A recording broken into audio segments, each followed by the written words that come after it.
welcome to the practice day. Looks like there's a few chats. Let me just check the chat, see if before we begin, if there's anything. Okay, I got Joe. Is it possible to get a copy of the PowerPoint? Yes, well, Zan, you mean the PowerPoint that the volume is low for me, somebody, Ladan said? It's a bit low. Yep. Well, Isabella's working on that. Let us know how it goes. eh, eh, Zan, do you mean the PowerPoint presentation that I gave throughout the course? I'm assuming that's what you mean, yeah? Can you just let me know, Zan? Is that what you mean, the PowerPoint? Yes. Yes. Yes. Yes. What you use for the graphics and Yes. diagrams and all Yeah, that fun. I'm happy to share that with you, no problem. Yeah. So you can teach it next time. Thank you. So I can share that with are there others? I can just simply send it to Zan or yeah. So I think there's a few hands going up. We'll just send it. Isabella, I'll send it to you so we can send it out to everybody. Yes, yeah. I mean, it does have some key points on it, especially if we didn't do a lot of the reading. You can just use that as a point as well. It's kind of like a synopsis, a brief synopsis, rather than going through deeper reading, if it's helpful. So today, I do want to have some time for sharing, question, answer, but tends to be afternoon's a bit harder sometimes for us to meditate, but we have got the How to Meditate module and we do need to do some meditation. So I did want to start with two different sessions of meditation. So the first hour and a half or so will be meditation. We'll do about half an hour of meditation. If half an hour to 40 minutes, we'll have a short break. Then we'll do about another half an hour or so. And then we'll have a longer break for tea and some Q&A, some sharing. And then if there's a little bit time at the end, we'll do a very short sort of finishing meditation. So that was the plan. I thought to do meditations before rather than later. Because certainly like 3:34, we all get a bit fuzzy at that time, so we can do more chit chat around then. Excuse me, I'll just take a little bit more water.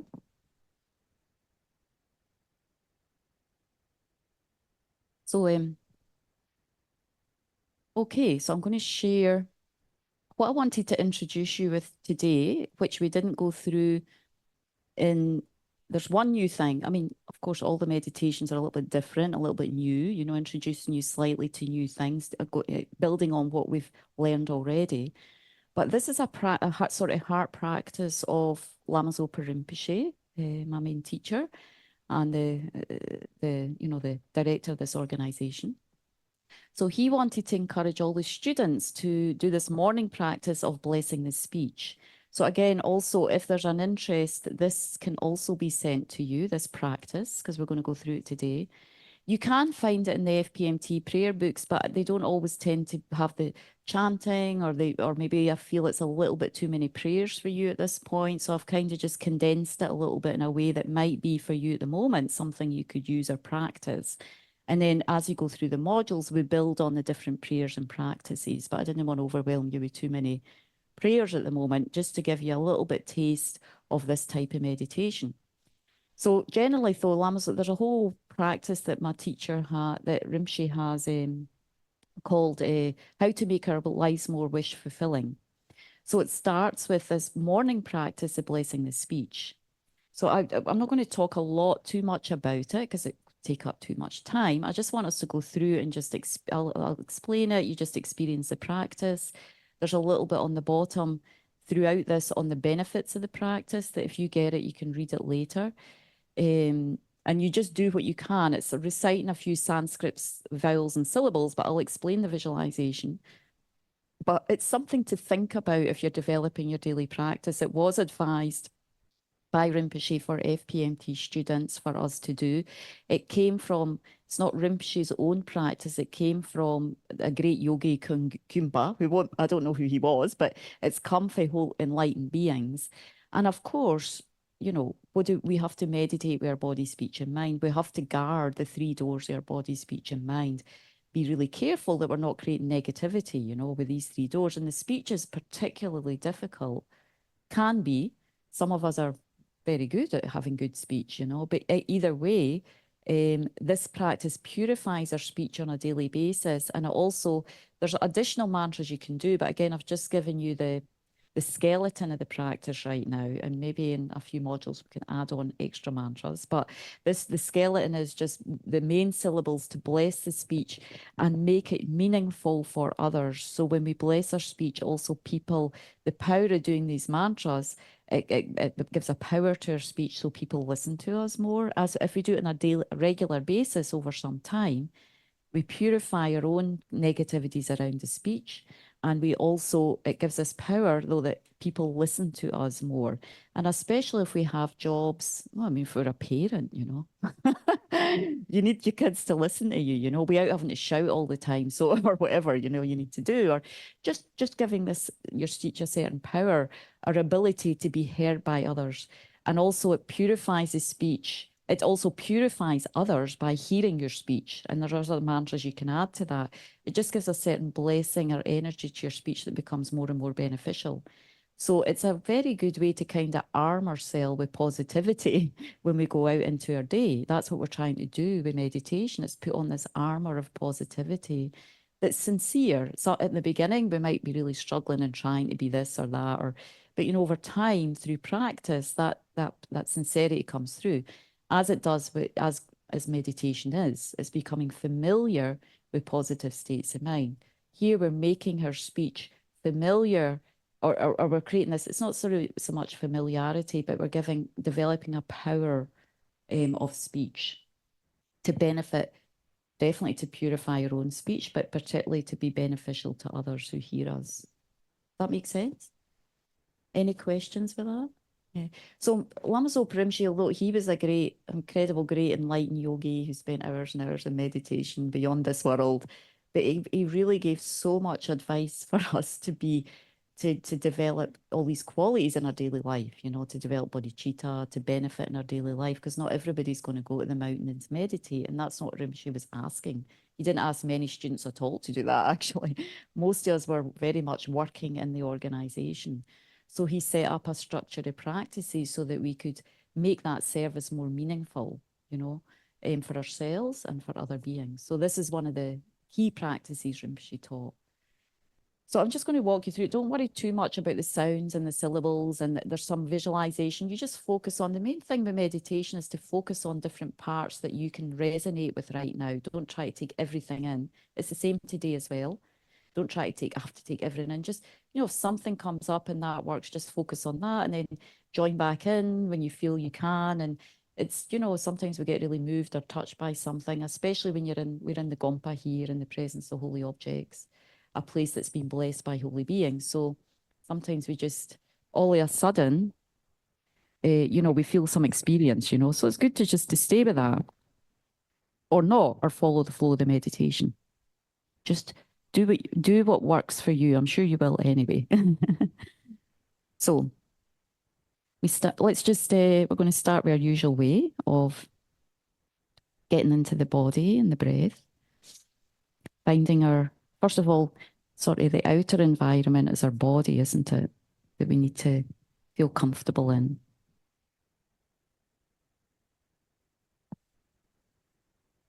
So let's just do that scan of the body using breath and awareness from the crown. Breathe in a couple of deep breaths if you need to.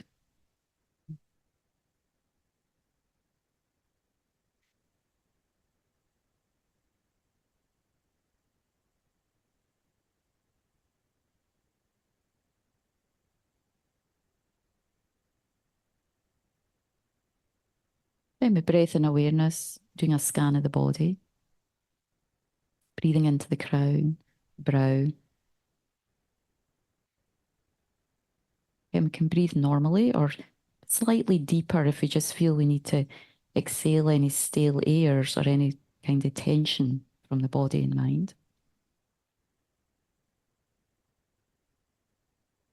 As you go through, starting for the crown, make sure that it's like this arrow, the center of the body, from the kind of pelvic area all the way up, where our spine is. It's like an arrow, the central channel. It's flexible but firm, made of light, runs alongside the spine from that pelvic area all the way up to the crown. And then we feel that arrow sort of shooting up to the sky. So our crown's pointed up towards the sky, our chin slightly tucked under.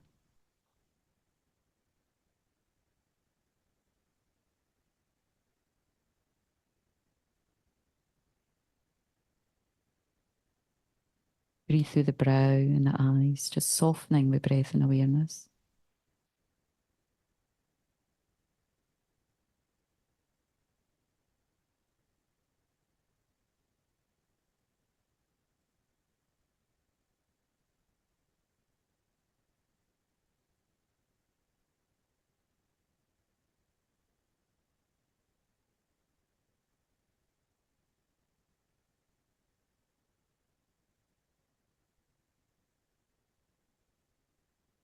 Making sure our teeth are together but relaxed, the tongue's on the palate.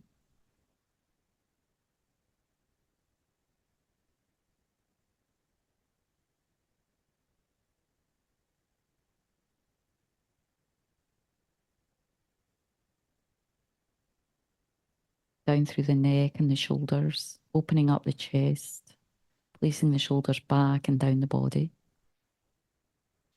Still open and but relaxed.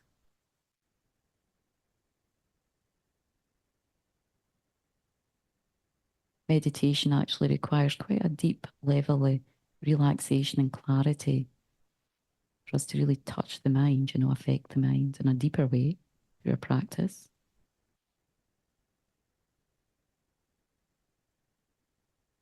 So a few breaths down the back, just checking on the spine, the back area. It's the most important, the spinal area.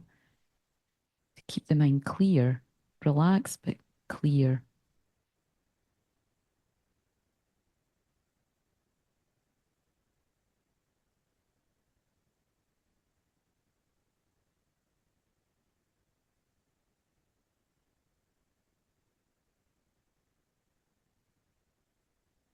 And then down the front of the body,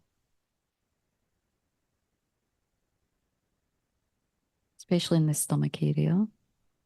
Breathe deeply, open, release and relax any tension in the stomach.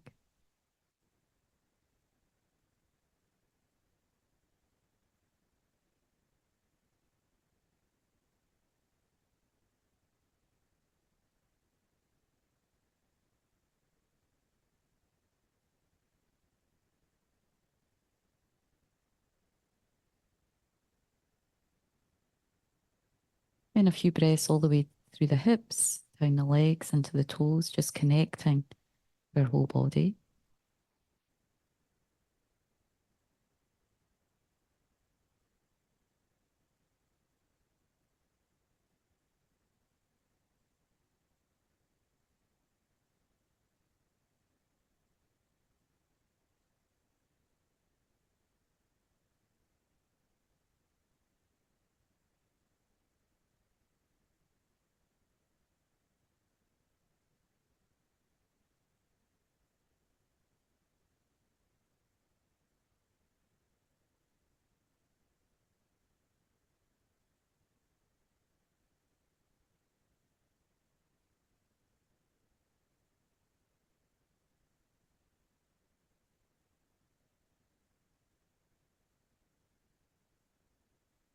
And then we come to our motivation for today, this afternoon. What's your motivation for today? How does it appear? How does it come up in your mind?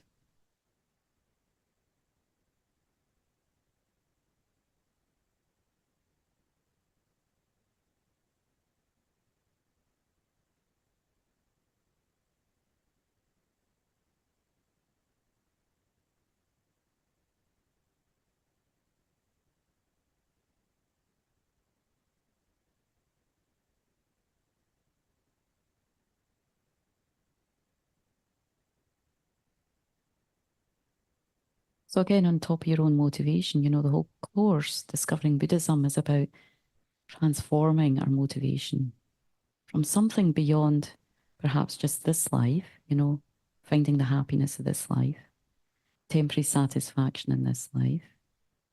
Of course, many of us have a good heart, But if we really check up, a lot of the energy is focused around finding some kind of external, possibly internal peace and happiness is life. But what the Buddha discovered is that peace is a causative phenomena that's only can be developed in the mind. A deep inner peace and happiness can only be created by your mind, something that's everlasting, stable, untouchable. Doesn't matter what's going on out there. It's only the mind that can really develop, our own heart or consciousness, that can develop this everlasting peace and happiness. And not just the Buddha, but all beings, including myself, even animals, spirits, other type and non-humans, different realms. Any being with a consciousness can achieve a deep level of inner peace and deep satisfaction.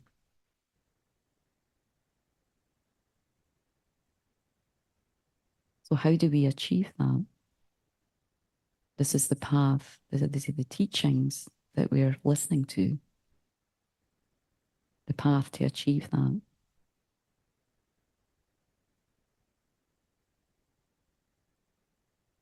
And not only that, in this Mahayana tradition of Buddhism, the great vehicle, we want to start to embody this motivation of bodhicitta, so that when as we gradually develop our mind, in this mind of liberation, definite goodness, ultimate peace, we create the causes and conditions to be able to guide and help others by awakening this mind of bodhicitta that recognizes that all beings also need that inner peace and happiness, that everlasting joy, liberation, enlightenment, and that I need to develop the qualities to help them.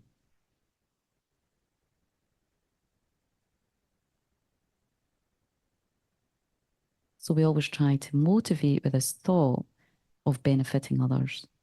Where body, speech, and mind, that much we develop, that much more can we benefit others. Each being who's like, if we've had beginningless lives, we've had beginningless friends, brothers, mothers, sisters. So bodhicitta is developing this, starting to develop this close feeling with others. We're all the same. And wanting happiness and trying to remove suffering in our lives. There's no difference. We have colour, shape, size, culture, but within ourselves, the same motivation is a deep peace and happiness. Every being wants that.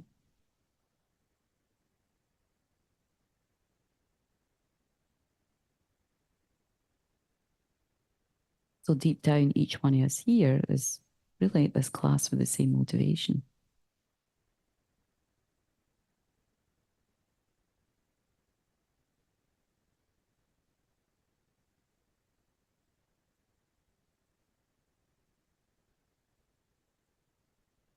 So with that motivation of wishing to develop myself to help others, let's start with, before we do the blessing and the speech, we'll do 5 minutes of this kind of placement meditation to help settle the mind. Then whatever object you chose before, was it the breath, either at the tip of the nostrils or at the abdomen? Whatever place you chose, let's just determine that we're, as much as possible, we're going to keep our mind on the breathing at one of those places for 5 minutes. If it's easier, you can use counting. Each inhalation and exhalation is 1. Count up to 10. It doesn't matter if we're using thoughts to count. It helps as a beginner to keep our mind on the object of the breath. Eventually, you can let go of the counting if you feel more strength in the practice. So let's do this for 5 minutes.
maybe let go of the object for a moment or let go of your thoughts wherever you were.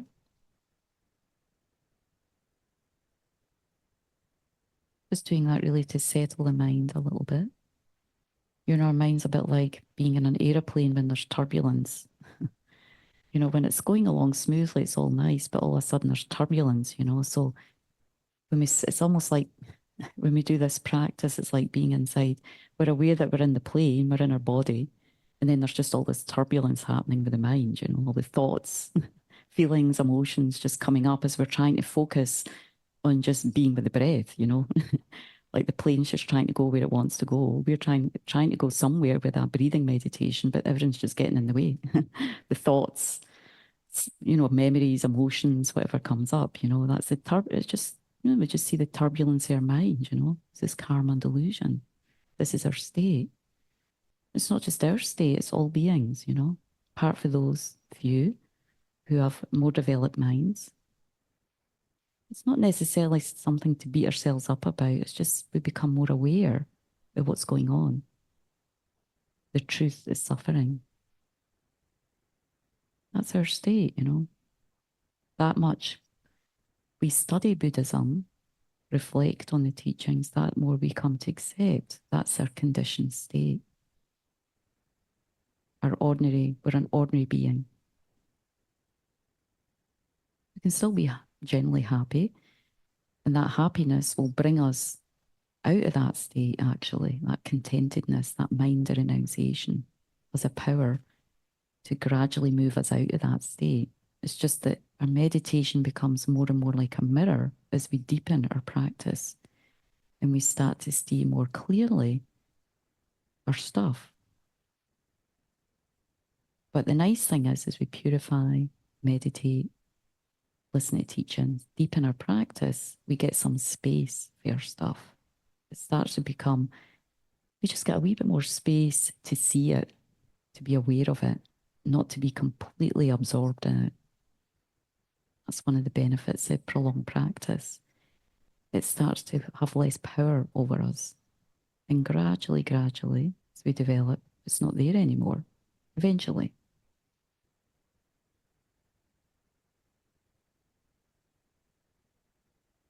So now we have the blessing of the speech.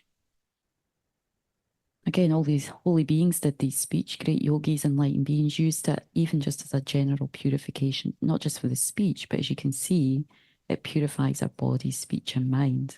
Well, all three doors, you know, these are the three doors we want to purify and transform into enlightened consciousness. They all have different qualities and abilities. So as a basis for our practice, we will take refuge, recite that together. We always take refuge. You know, as we develop our practice, we start to gain this familiarity with taking refuge. We start to feel that more because the teachings benefit our minds. So we want to take refuge. We feel that connection develop with the Buddha, the teachings, the spiritual community. That grows over time. I take refuge in the three rare sublime ones. May I become a Buddha to benefit transmigratory beings. I take refuge in the three rare sublime ones. May I become a Buddha to benefit transmigratory beings. I take refuge in the three rare sublime ones. May I become a Buddha to benefit transmigratory beings. Excuse me. So I can read. You can either read with me or do the visualization. Just sit and meditate on the visualization. So here we purify. That might not mean much now, but basically what we do is it's like space. You know, we try to imagine our body dissolving. All, you know, just there's so much space actually in our body that we don't feel. We just feel it's this sort of concrete block a lot of the time. But, you know, even scientists say there's between the particles, the atoms, you know, the gross matter in the body, there's an incredible amount of space. So imagine all the grossness of the body dissolves into space. All the heavy particles, atoms, blood vessels, bones, all just kind of melts into a sort of space-like light body.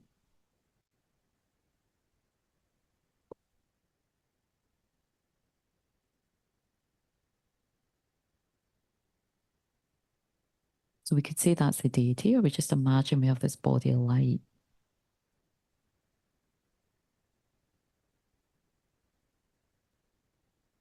Then we start to imagine on our tongue a syllable ah. We can just imagine AH, but ah is the essence of the nature of our mind and the most succinct syllable. Ah. That transforms into a moon.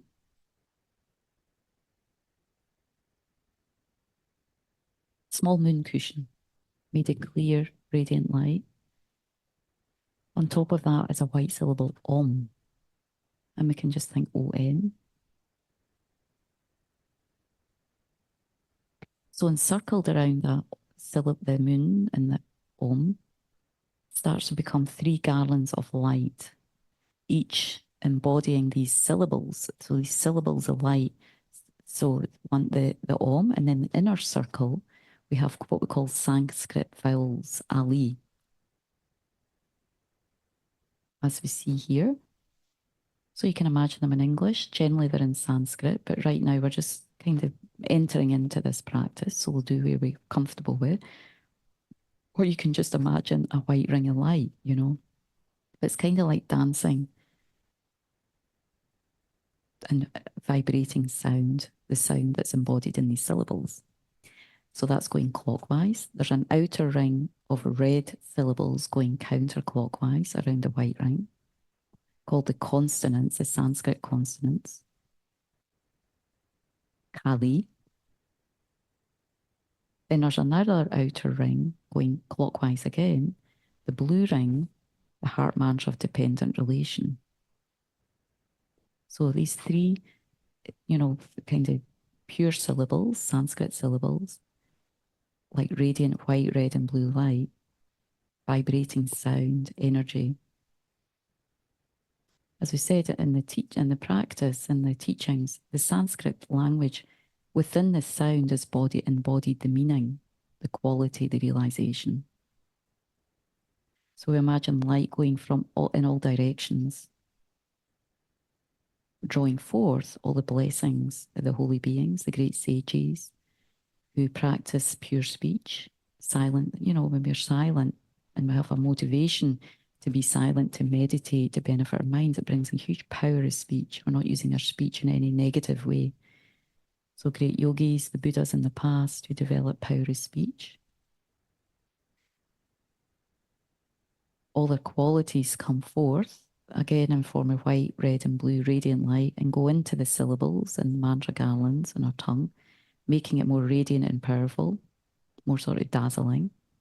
So we feel all the holy speech, or we could say the universe, all the Buddhas and Bodhisattvas, comes into our tongue. It's drawn forth into our tongue.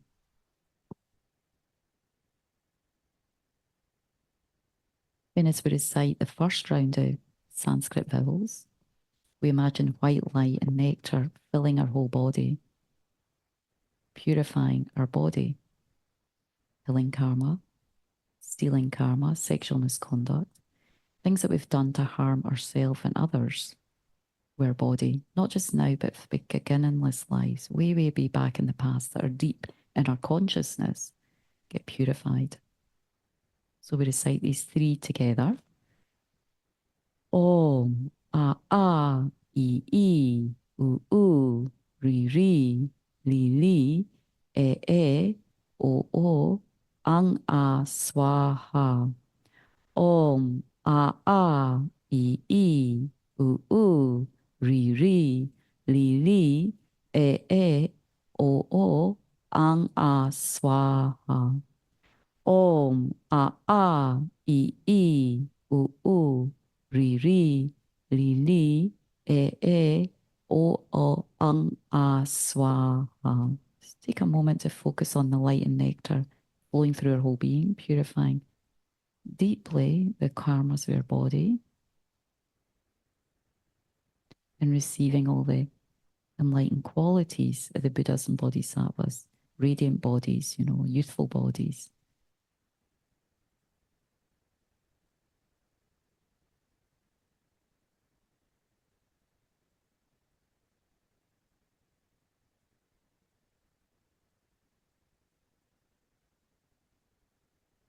In the Sanskrit consonants, Kali, the red circle going counterclockwise outside the white circle, again dancing on our tongue. When we imagine that, when we say this, red light and nectar coming from them, purifying our speech, especially in the throat chakra. So it's harder to refrain from negative speech, sort of like lying, divisive speech, harsh speech. So these idle gossip. So even though sometimes we think we're saying meaningful things, it doesn't really have a lot of meaning for others. So that kind of disempowers our speech. So that gets purified and we receive through light and nectar the glorious qualities of the Buddha's, all the holy beings' speech, that power. Just a few words has a deep impact on others' minds. It's sort of coming from a very sincere place from their bodhicitta. So we receive that quality as we recite the Sanskrit consonants.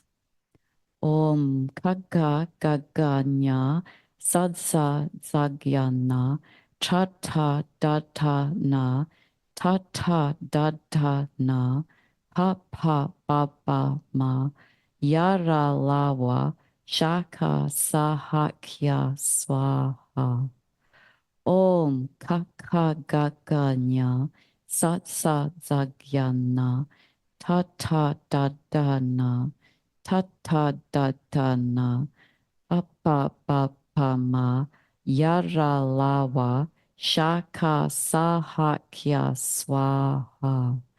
Om Kakagaganya Satsa Zagyana Tata Dadana Tata Dadana Papa Baba Ma Yara Lawa Shaka Sahakya Swaha. And visualizing the red light and nectar.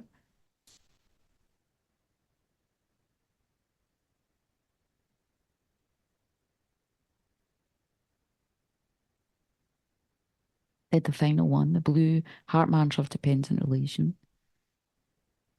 That's on the outer rim, circling clockwise, purifying this deep blue radiant light, purifying our mind.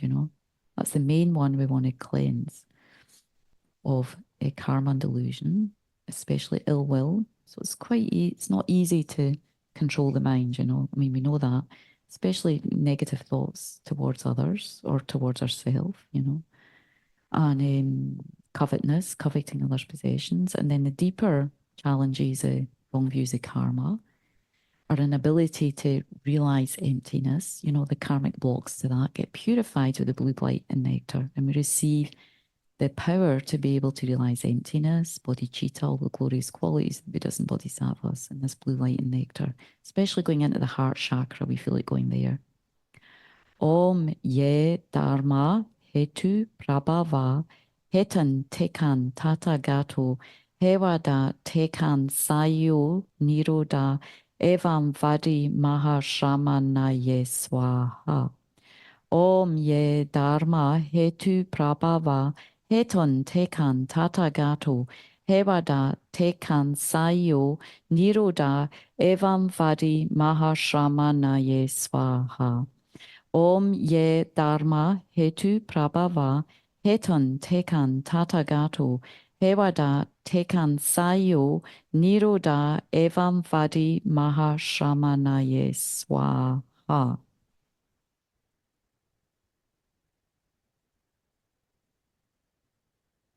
So with the red, white, red, and blue, feel our body, speech, and mind totally purified through the power of those mantras, visualization, the blessings, the Buddhas, the holy beings, bodhisattvas, saints. And we receive their enlightened qualities. There's no question that they want to give us. They want us to have all the qualities and realizations. There's no doubt. We just need to be open to that blessing, to receive that.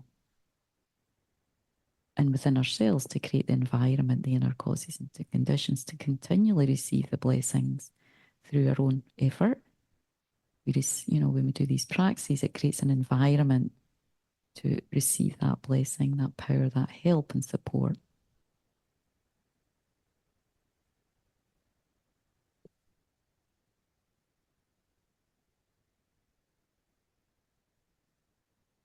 In the white outer, no, the blue outer rim, sorry, outside rim of mantra light garland dissolves into the the middle rim, the red lights on our tongue.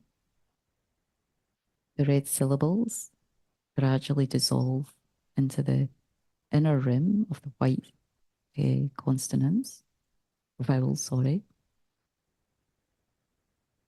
In the vowels, the white inner circle dissolves into the Om in the center of the moon cushion. The Om melts into the moon cushion. So it's a gradual dissolution in the mantras. It's a little bit similar what happens at death time. There's this dissolution of our grosser and subtle minds. Then the Om, the moon cushion, transforms into an A, this letter, Sanskrit letter A, or just AH. It's the most subtle expression of emptiness. It's like when the great beings realize the nature in mind, they go, ah, finally. Then the ah dissolves into the tongue.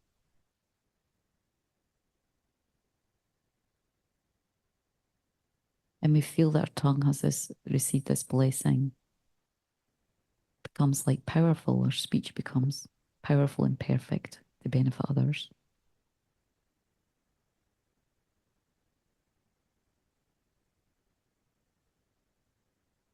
There's a some kind of heaviness, a little bit heavy feeling. It's still light, but a heavier feeling on the tongue. You can feel the energy.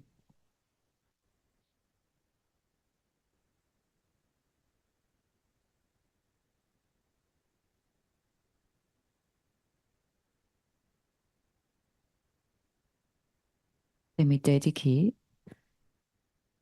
May my tongue send space, have all the courage of the ones gone to bliss. By the magnificent and power of my words, may all sentient beings be subdued. May all the meanings of whatever words I say be accomplished. Just take a moment to really feel that prayer, you know, that dedication. May your speech become more and more beneficial, less and less harmful, and gradually have the power of the great holy beings, you know.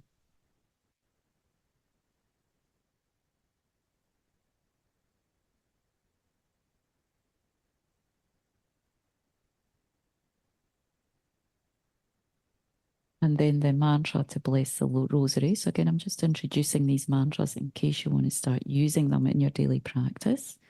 So this is like, wow, wow, wow. If we recite this 7 times, then whatever mantras and we do, they multiply 100 sextillion times. Bit hard to wrap our mind around, but it's power of speech, you know, power of mantra. So we'll just say it together anyway, so you know how to do it if you want to introduce that into your practice. Om Rutsi Ra Mani Pravartaya Hum. Om Rutsi Ra Mani Pravartaya Hum.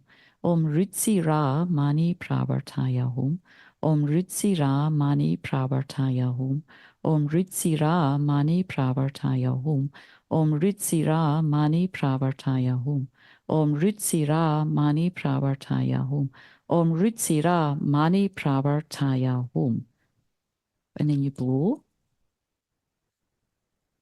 So, I mean, having a mala, it's quite helpful because it helps you to concentrate when you're doing mantras rather than kind of, our mind can get a bit spacey or something. So that's why they use it in other traditions as well. I mean, for counting, but also just this whole process of, you know, moving the beads, and it helps with concentration. And of course, if we want to recite a certain number of mantras every day, then we can keep count too, you know, but it really does help with concentration, especially if you hold it at the heart, you know, it's like we're using our body, speech, and mind in meditation. We're trying to do that all the time, whatever practice we're doing.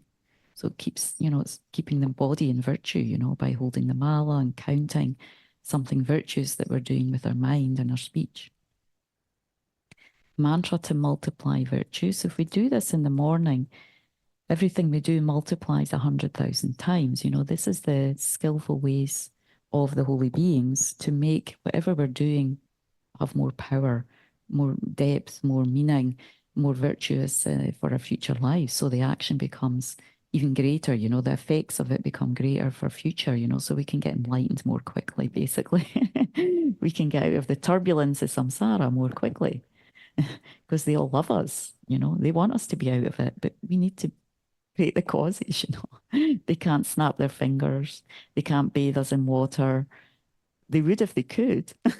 It's a bit like your kids or family. If you would love for them, we've got children and it's not happening, with certain things, you really want it to be, but that's not enough, They have to do work too. So even though the Buddhas, they do so much. My teacher did so much to help us day and night, but we still have to do the work, That's how it is. So this is another, sort of skillful means of the Buddhas to help us for our virtue or good karma to have more power, more benefit. Om Sambara Sambara Bhimana Zara Mahazava Hum. Om Smara Smara Bhimana Skara Mahazava Hum. Om Sambara Sambara Bhimana Zara Mahazava Hum. Om Smara Smara Bhimana Skara Mahazava Hum. Om Sambara Sambara Bhimana Zara Mahazava Hum. Om Smara Smara Bhimana Skara Mahazava Hum.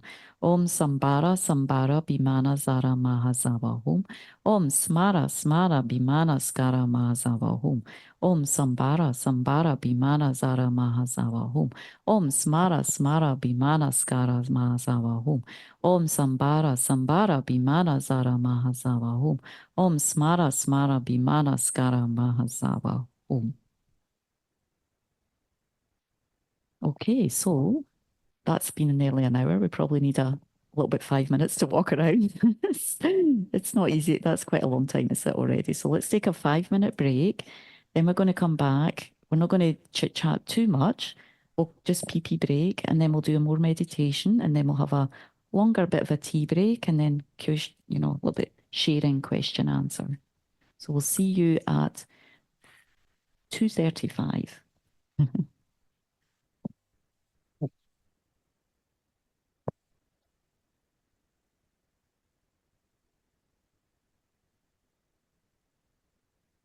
Okay, welcome back.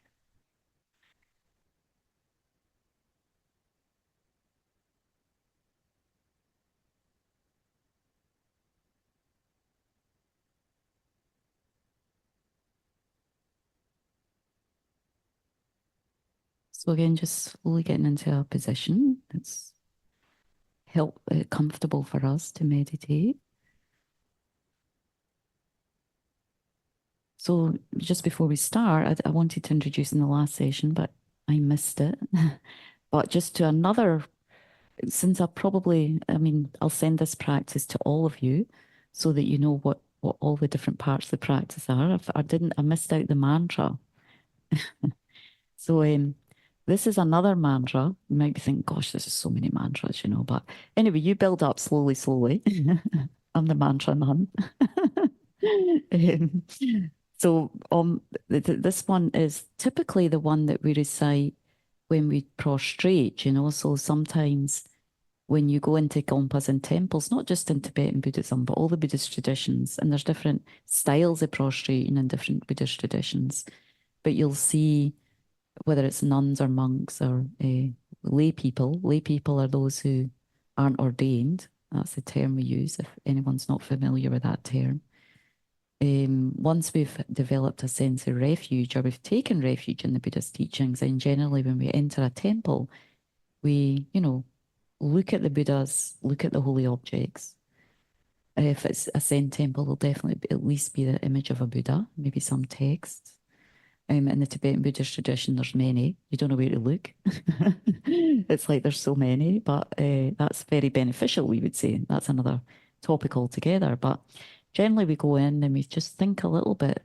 I think now it's kind of almost commonplace that everybody has some appreciation of the Buddha. People have Buddha heads in their gardens, Buddha statues everywhere. One friend said to me, it's a bit shocking for a Buddhist, but one of her extended family members has like Buddhas in her house, even one's an ashtray. He's got a head, which is not ideal, but she said she has a Buddha head and on the top it's an ashtray. So, I mean, obviously, that person's maybe using it more for fashion, because if you had if you had a feeling for the Buddha, once you take refuge, there's no way you're using the Buddha's crown for an ashtray. But nonetheless, it's seeping through our culture in those types of ways. So, and it's something to still rejoice about, that the teachings of the Buddha, both in a traditional and especially in a secular way, are coming into our society. So many people are coming into temples and, visiting Buddhist centers because they feel it's a place of peace. So it's wonderful that we have this, Buddhism has this great reputation. So, so typically, yeah, when you see in this tradition, the most common mantra that people use to prostrate with, and really what it is I say you come in, you look at the Buddha, you think, oh, this is a great peaceful place. Well, that comes through the kindness of the Buddha and his teachings. All these teachings that I'm simply trying to present here are from the Buddha, from our gurus, the different saints through the century have made them more sort of easier for us to digest, through their own experience of the teachings. But the mantras come directly from the teachings of the Buddha. They're not changed or translated into something different, a different language. So this is the mantra that expresses the kind of qualities of the Buddha that we would prostrate. Now, you don't have to do it, but if those are interested. So I thought what we just start with before the meditation, just thinking about the Buddha, how the Buddha inspires you in any way. You've come to the teachings because you feel that Buddhism has something to offer to you. So actually, these mantras again, it's not that the Buddha needs us to prostrate, they don't need any of that. We need to kind of develop gradually some sense of respect and veneration. And wherever we are, we start with that and we start to deepen that. So actually, a meditation is using mudra, the hands. It's a type of meditation, it helps our mind using our body, helps our speech and our mind to get into meditation because the body's the grosser part of ourself. The speech is a bit more subtle, but it's still sound. Sound is more subtle in our body. Speech comes from the wind element and the mind, but the mind is the most subtle. So speech and mind are harder to tame. So if we can start to tame the body and use it in positive ways that kind of ground the speech and the mind, then that's wonderful. That helps our meditation. So certain mudras and ways like, our meditation posture is a mudra, it's a way that we align the body for meditation. This is another way, prayer mudra, to align our body for practice and meditation. So this mantra, whether we do it actually prostrating or just reciting it, thinking about the Buddha, we could just anyway say it 3 times together. And if you don't want to prostrate, one way you can do is just go, with your body, speech, and mind, you think about the qualities of the Buddha and think how wonderful, I'm just respecting and prostrating to that. By the way, that really benefits my mind, it helps my mind to get into meditation. That's why we prostrate at the beginning when we come into the Gompa, not just to respect, but it's all about preparation, preparing the mind for meditation, putting positive seeds and imprints in our mind for our mental development. It's all really about that. It's not about the Buddhas needing anything from us. Okay, so Om Namo Manjushri Namasushe Nama Uttamashri Soham.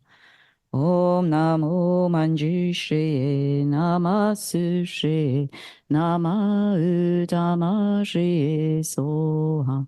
Om Namo Manjushri Namasushe Nama Uttamashri Soham.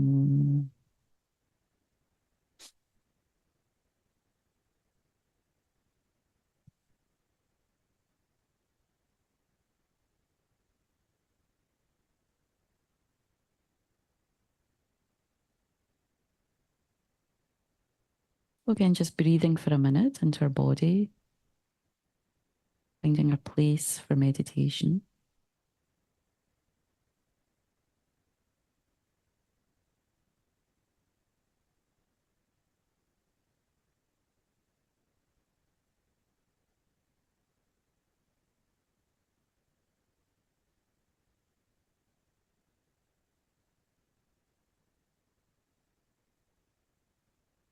So before we start, let's do the 9 round breathing. So again, this is helpful for preparation for meditation or even throughout the day.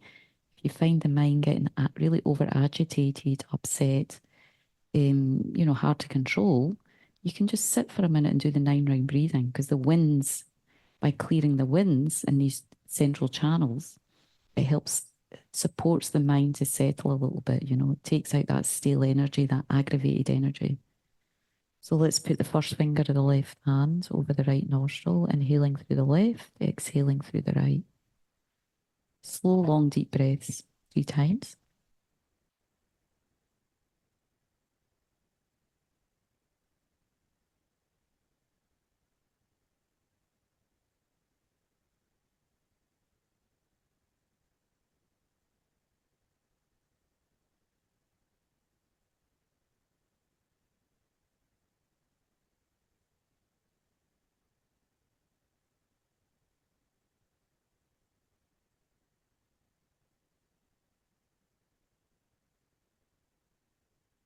Opposite side when you're ready. First finger of the left hand, closing off the right hand, closing the left nostril. Inhale through the right, exhale through the left.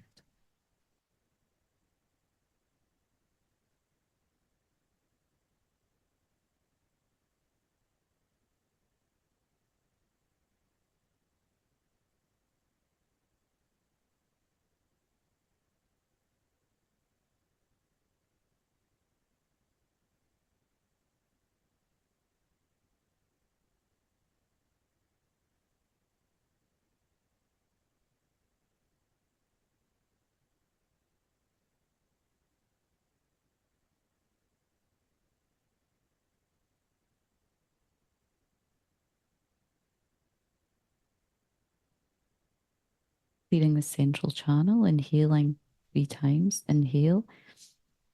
Then when we exhale, try to feel that some of the energy goes in through that central channel as we saw in the diagram in the teachings. Dissolves into there, clarifies our mind.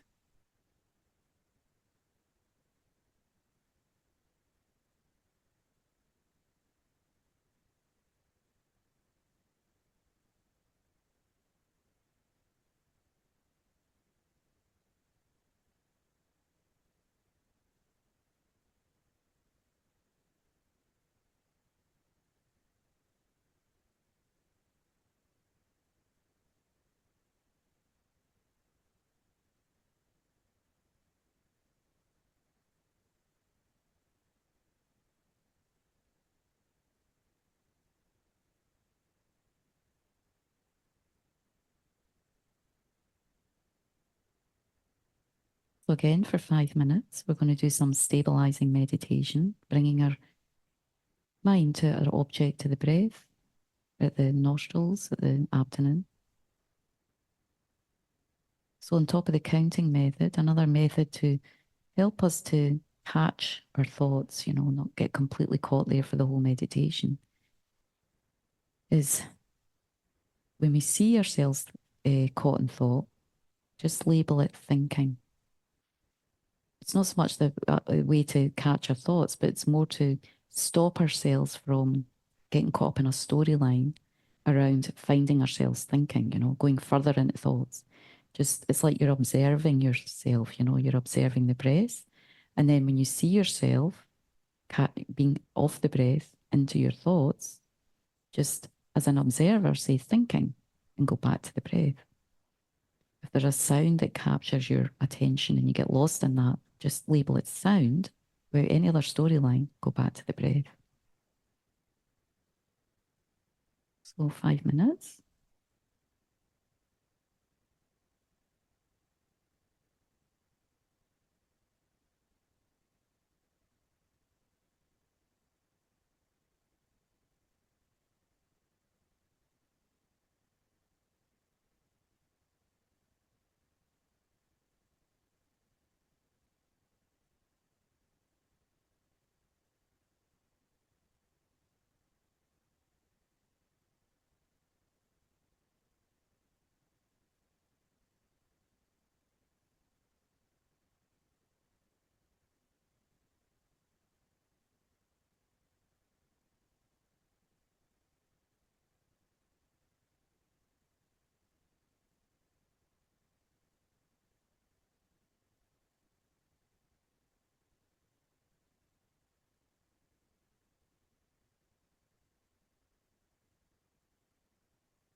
Okay, so let's come out of that.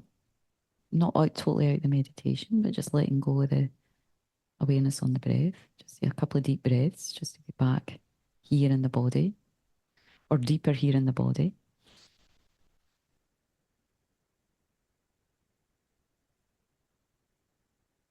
Just giving you a good idea again how you can set up your morning meditation or expand on your morning meditation, and to encompass these three styles in meditation that we heard about during the class, placement,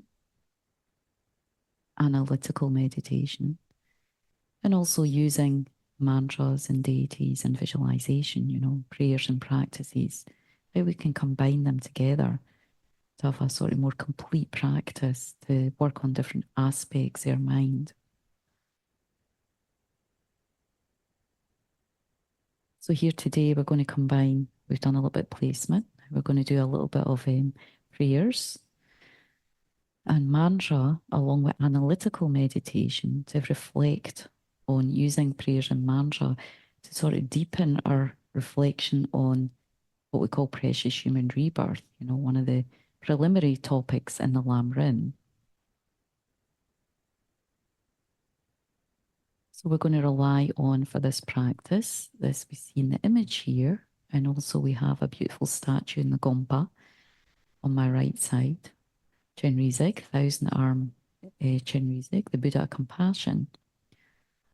So it's commonly known or felt among the Tibetans, in the Tibetan tradition, that the Dalai Lama is an embodiment, a human embodiment of this Buddha, the Buddha of compassion, performing these, as we can see, performs incredible deeds for the peace and happiness and well-being of not just Buddhists, but so many beings in this world, and he's received so many awards. So we would say his activities are the activities of the Buddha of compassion.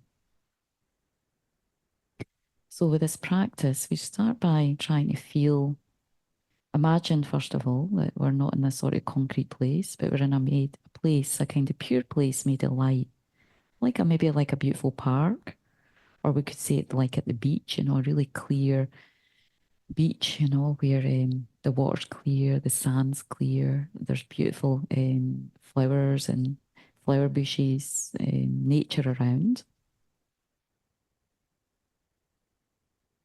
Somewhere we feel very open and happy in a really pleasant environment.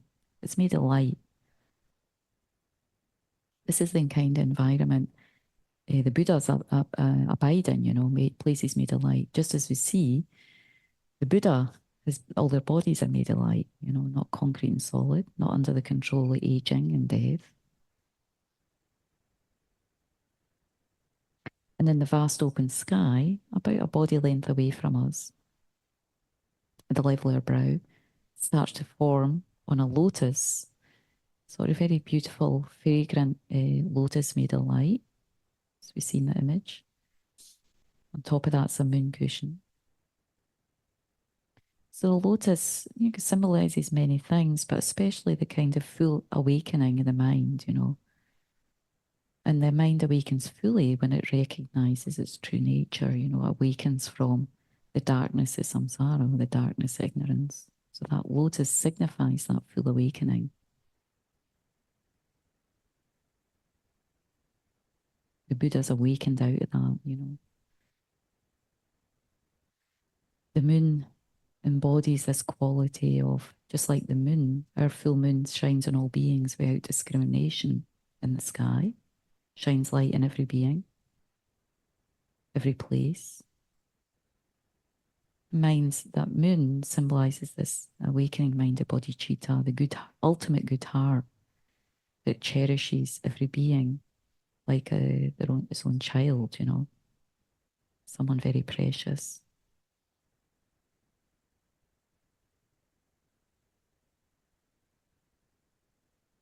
And on that stands the image, the body, Chenrezig. If we're not comfortable visualizing this, we can just imagine like a full moon or any image that invokes compassion for you. But it's made of white light predominantly, like the Buddha here. We can think the thousand arms can even just be like an aura of light, surrounding the holy being. Any being who has developed some kind of inner quality has some sort of light or aura quality around them. We can see that. So the more and more that develops, the more that aura of the person is enhanced, increases. So in a sense, that's what these arms show, the aura of the Buddha, but also demonstrating that it's going to help infinite beings, all beings without exception, the helping hand, combined with the eyes. Hard to see in the image, but each palm has an eye, because combined with compassion has the wisdom to guide each being accordingly, including ourselves. So we feel this moon-like being is shining and gazing upon you, me, and all beings simultaneously, and embodies thoroughly developed compassion.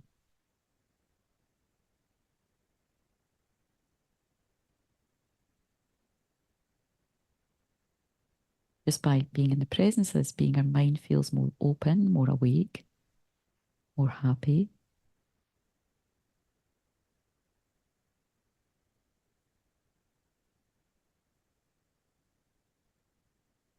And we say the refuge prayer to take refuge again in the outer qualities of the Buddha, that embodiment of full compassion and fully developed wisdom, emptiness of ourselves and others that is developed, understanding the nature of reality. And we take refuge in our potential to achieve that state, our Buddha nature. So I'll do once in Tibetan and twice in English. You just join in as you're comfortable, thinking about, so a minute, what does refuge mean for you, at this point in time?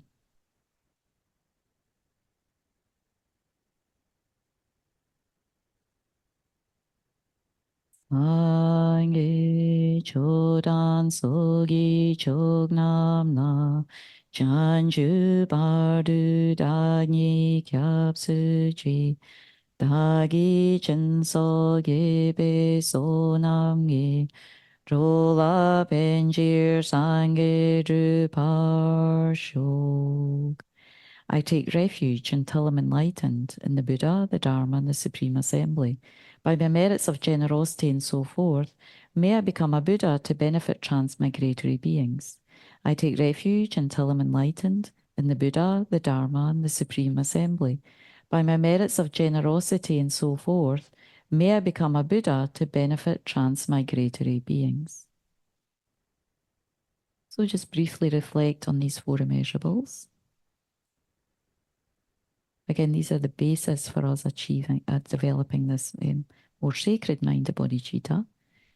May all sentient beings abide in equanimity, free from attachment and hatred, discriminating some beings as close and others as distant. Let's spend a moment wishing that for ourselves. Mind of equanimity is where every being appears equally deserving of our kindness, our affection, our good thoughts. It's kind of like we need that as the basis of other things, because it's like cleaning the slate, when you're going to draw an image. One of my teachers used the analogy, it's like when you're going to draw a beautiful picture, the picture being a real kind of enlightened mind of bodhicitta. But before we do that, we need to make sure we have a sort of clean canvas, So developing equanimity is like having this clean canvas in our mind, everybody appearing equal and the same to us, and wanting happiness, needing happiness, deserving happiness.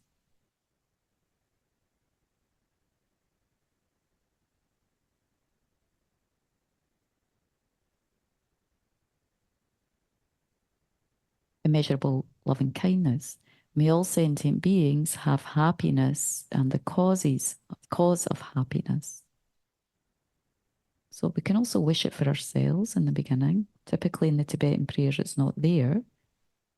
I think it might be helpful to think, may I have happiness in the cause of happiness. Then may all beings have happiness in the causes of happiness. It's the thought of loving kindness again. After we see every being is equal, then we wish them happiness, each one equally, and to be able to develop the causes within themselves, creating the right actions in their lives that bring about future happiness.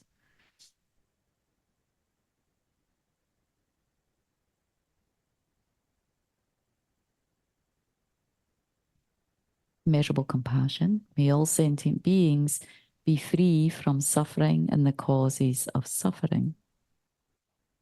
Immeasurable compassion. May I? So it's hard to wish that for others until we're completely free of our own things, delusions, stuff. But so may I be free of suffering, dissatisfaction, that inner turbulence. And may all beings be free of that.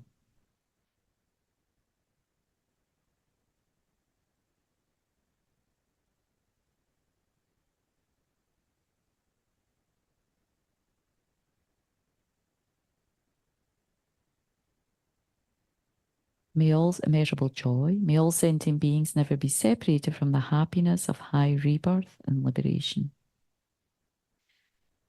So when our minds clear the two main causes of inner turbulence, suffering, karma and delusion, there's an innate joy, a deep peace that comes. So the more we study, reflect and meditate, and sometimes we get little insights or experience of that, then we think, wow, how wonderful if I could always have that and all beings could always have that.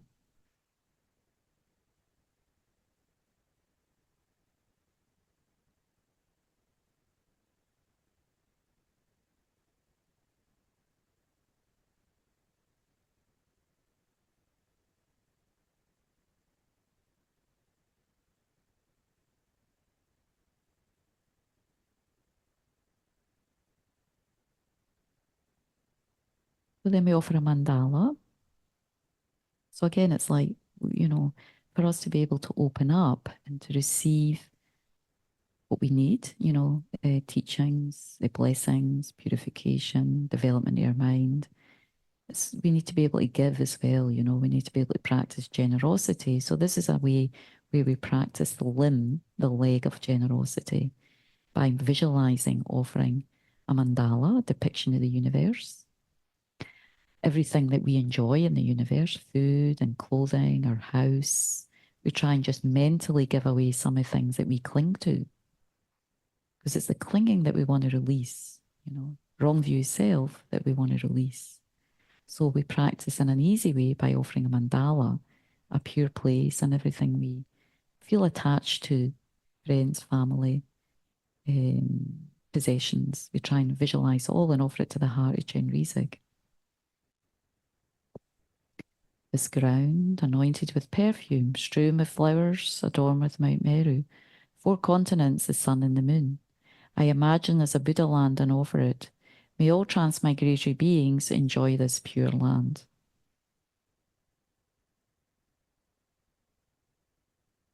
Yeram Guru Radna Mandala Kamneyatayame. So that's just the final lines, just like when we offer the precious mandala, all our objects of attachment, to the heart of the Buddha. We think that he's filled up with joy and happiness, gazing upon me, all being single-pointedly. Then usually what we do is we just ask to bless our mind, Please bless us that our lives of our glorious gurus belong, that all beings equaling the extent of space are happy, that I and others without exception collect merits and purify obscurations and quickly achieve Buddhahood.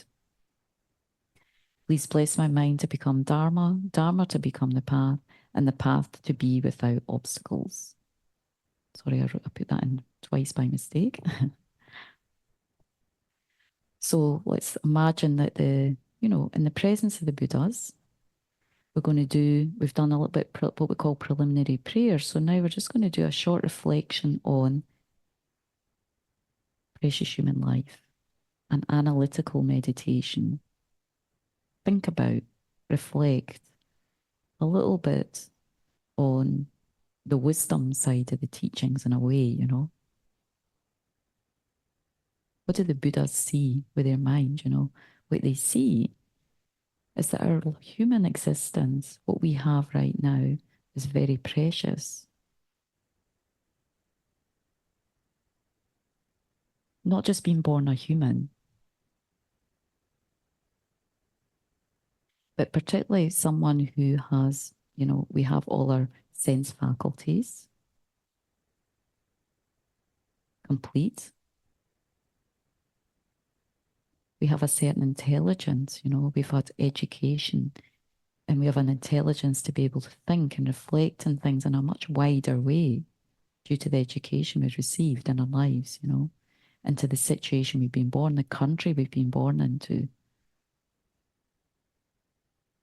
We have freedom in this country to right now choose any spiritual tradition we want, you know, and especially we've chosen to investigate the Buddha's teachings. They're available right now on our doorstep, on our desktop. It's very fortunate.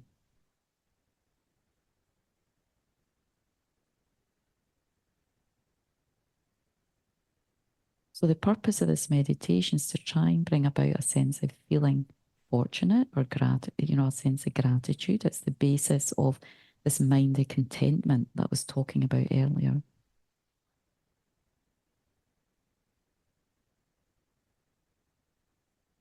The other thing that the Buddha sees is that, you know, we're not just human, because well, we're being born human, but we also have you know, certain privileges of being open to spiritual teachings that definitely bring about the causes of inner peace and happiness, you know, if we practice as we see and we can read about in the past stories, other beings who've practiced these teachings and developed qualities and realizations.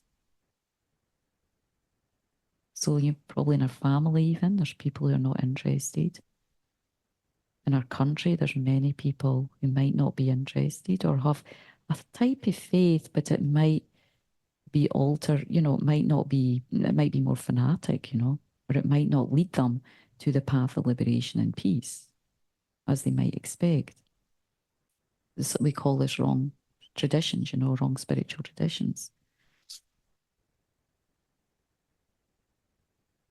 We're also born in a time when the Buddhist teachings are still here, because typically these teachings only last around about 2,000 years, 2,500 years. No, I think it's about 3,000 years or so. And then there's a big gap when there's no teachings at all in the human realm.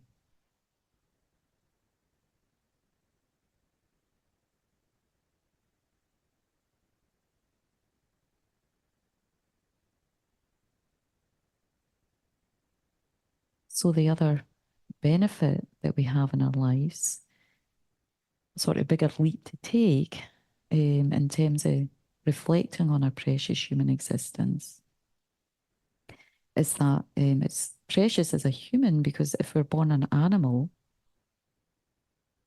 first of all, there's many more animals than humans in the sea, in the air, on the land. The three places where animals abide, you know, generally. So there's gazillion more animals in the sea, even than there is in the human realm, you know, in this human world.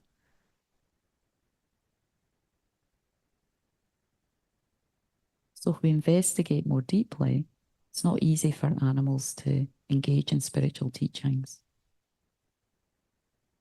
It's not that animals don't have some inherent intelligence, sensitivity, care around their own family, you know, their children, their babies. But they have limitations in their intelligence and their ability to develop spiritually, to release themselves of the cycle of birth and death.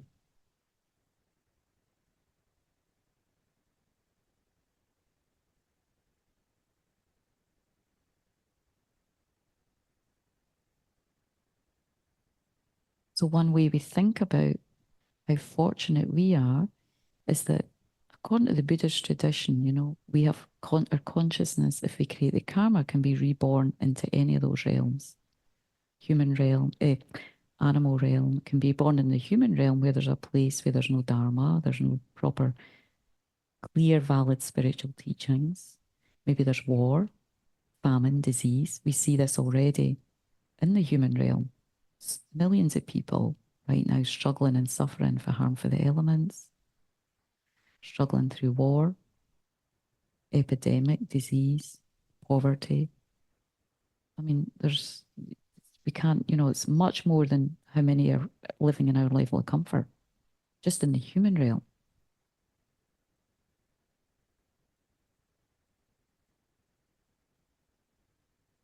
And then if we extend out to the animal realm, and that, like us, the animals want to be happy, but the Buddhists say they're kind of locked or tied into that rebirth because of the power actions done in the past. So they have limitations to get out of samsara. They can't develop themselves in the state they're in. So what we have is this kind of privilege of meeting Buddhism, meeting the Dharma, meeting pure spiritual teachings. It's not that we're special, it's that we're fortunate.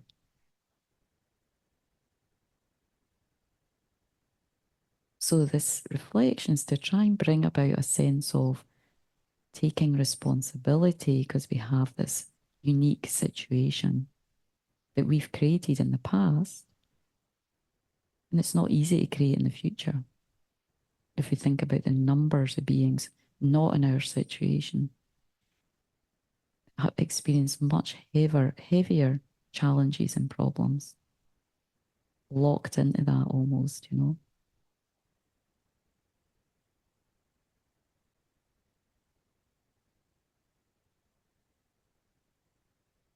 So we try to think, wow, I'm so fortunate and good for me.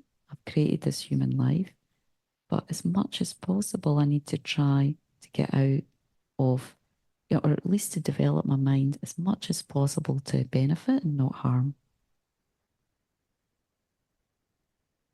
Doesn't mean we go out and save the world. It means that we focus on inner development, still helping others, of course, when we can, but inner development, as long as we're in birth and death, the cycle of rebirth, there's a level of harm that we just happens when we drive, when we eat, when we wear clothes. It comes with sentient beings, comes with others sacrificing their bodies, food, food, whether we're vegan or even vegan, sentient beings die. Vegetables, plants, everything, we have to cut down. There's beings in the earth. Our food, our clothing, but generally comes, others are harmed through that. When we drive in the car, so many sentient beings. So there's a level of harm that's going on all the time when we're in cyclic existence. Even if it's not intentional, it's just the nature of the life we're in. So if we can develop our mind out of that into this place of infinite goodness, that's amazing. Even just putting small steps as life. That's what we mean by precious human life, using it for inner development to create less harm, more benefit.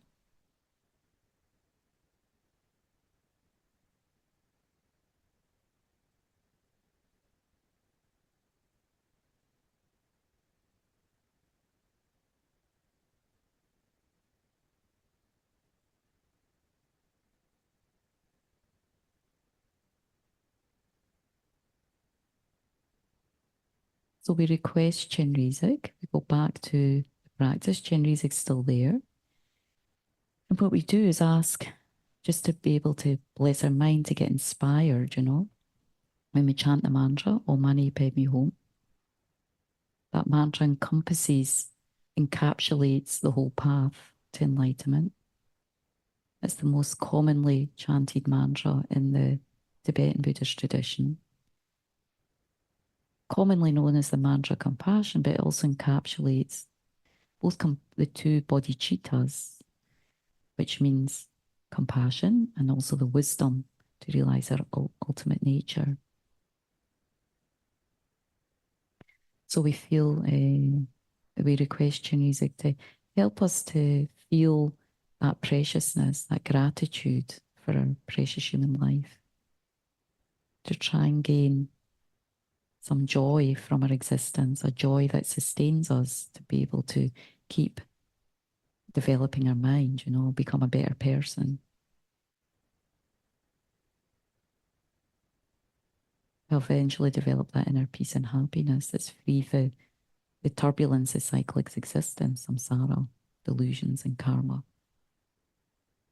So we ask that for ourselves, for all beings. We imagine white light and nectar streaming from Chenrezig, entering our body, speech and mind and just filling us up with that gratitude for our human life, feeling happy about it, getting energy to continue to practice, study and meditate when we think about our good fortune. So we can chant together while doing the visualization. Om Mani Padme Hum, Om Mani Padme Hum, Om Mani Padme Hum, Om Mani Padme Hum, Om Mani Padme Hum, Om Mani Padme Hum. Om Mani Padme Hum, Om Mani Padme Hum, Om Mani Padme Hum, Om Mani Padme Hum, Om Mani Padme Hum, Om Mani Padme Hum. Om Mani Padme Hum, Om Mani Padme Hum, Om Mani Padme Hum, Om Mani Padme Hum, Om Mani Padme Hum, Om Mani Padme Hum.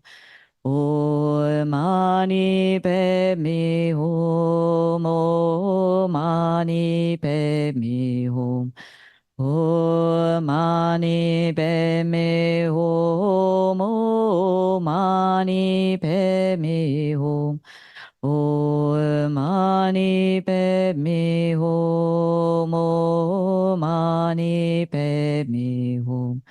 Om Mani Padme Hum, Om Mani Padme Hum, Om Mani Padme Hum, Om Mani Padme Hum.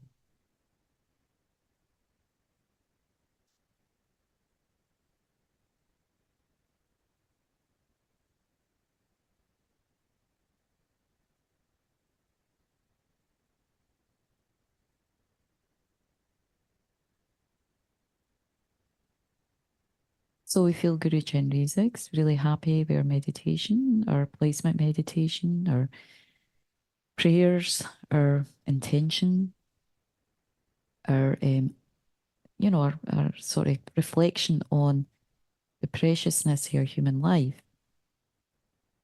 Another analogy of, so when the Buddha, you know, with omniscient mind, looked over all the realms of existence,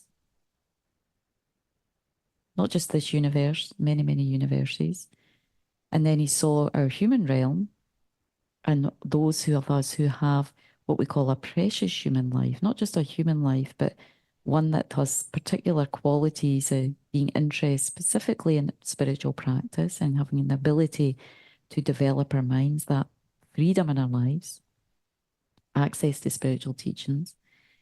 He said that, you know, if we regard all beings like the grains of sand in the vastest ocean, at the time of the Buddha, it was the Ganges, you know, the river Ganges, but we can say it's the Pacific Ocean. So imagine all the beings numbering like the Pacific Ocean, the grains of sand under the Pacific Ocean, limitless. Those who have a precious human life as we do, a sort of rarer human existence with spiritual freedoms and endowments, that number compared to all the humans is like the number of grains of sand you can, that's like the fingernail of your thumb, you know, it's so small.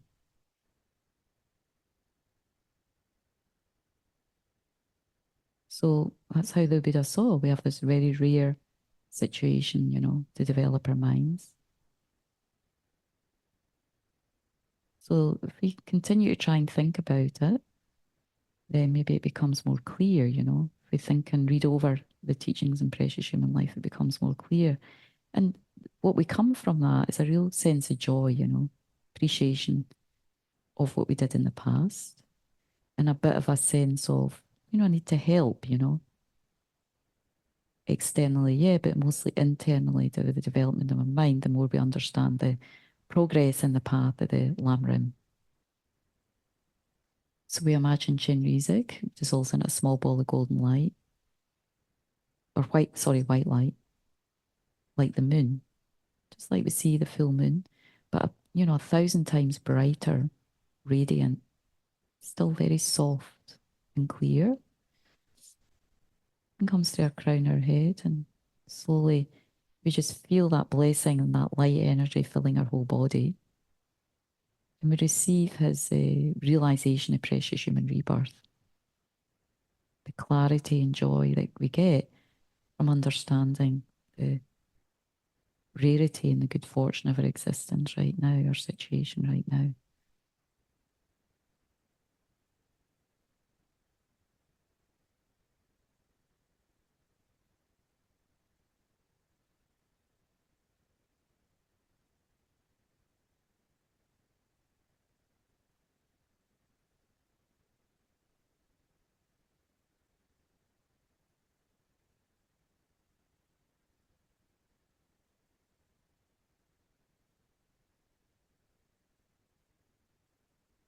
Okay, we're not going to dedicate. We'll leave the dedications to the very end. So let's take 15 minutes tea break, and then we'll come back and have question and answer sharing and just finish off with, if there's time, a small meditation and dedication.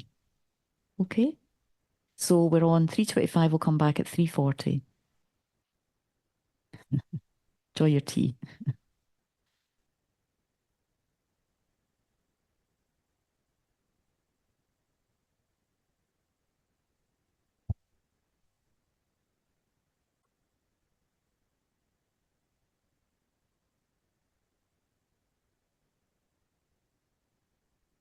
Welcome to look around. We're in the Gompa, so there's always lots of guests coming, which is nice, but we're taking over the Gompa. Can you hear me okay? Yeah, Isabella's got it. Sorry, I'm going to drink tea because we're on the question and answer thing, so it's a bit more relaxed. I think we're all a bit meditated out now. We should send you a virtual cookie. Sorry. See, if you'd come in person, you would have got a cookie. You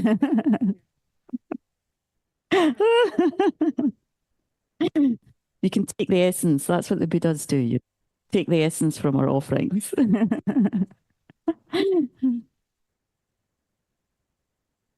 So, are there specific times you can come? Oh, is this, so we'll start with question answer. You mean LMB, San? I think you can come anytime. Saturday, Sunday's the most popular time, obviously, but the play, I mean, maybe not midnight or I mean, I think they do have a gate that they close here, you know, so just for security reasons. But I think some, you know, sort of normal social times, you can come and walk around. Have you been here before, Zan? Yeah. So I think there's no restriction. I mean, they do, even today, they have a large group here. It's completely full. Terry, who came for to come in person for this, couldn't get a room here because they're booked out. But we still have the Gompa, so a lot of what they call facility rentals. But that doesn't prevent you from being able to come and just visit. Most, you might just come at a time. Oh, there's someone in the compa. So you might not be able to come in here, but as you know, there's so many places to walk around. So uh, it's okay, anytime. Answer your question, Zan? Yeah. So let me see if we've got any other. So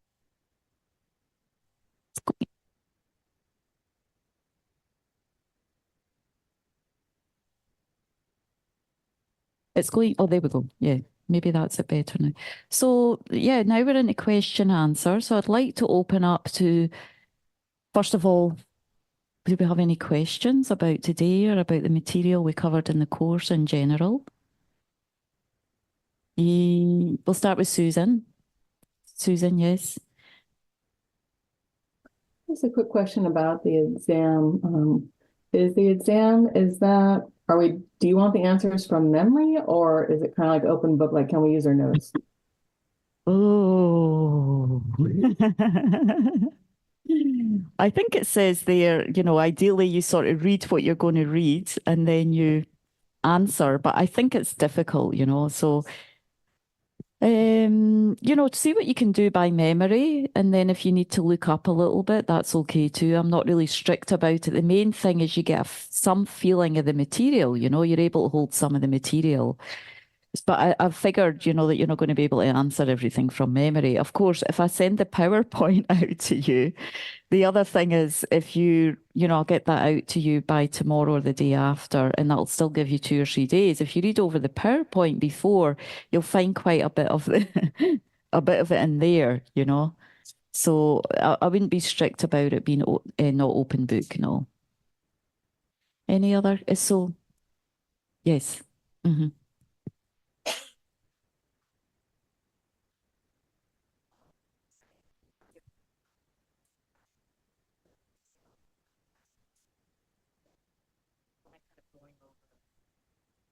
Mm-hmm.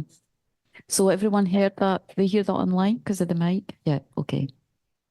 So the mala, yeah, the mala, it is, I mean, if we are to start to get interested, just say, in chanting mantra, um, it's really, I mean, it's just like you see in the Christian tradition, ladies use, or men as well, I guess, use rosary to count. So mala, I mean, there's a lot of meanings, yeah, a lot of meaning to the mala, but just in a nutshell, there's, first of all, this is a lotus bead mala, which is particularly good for developing compassion. The lotus has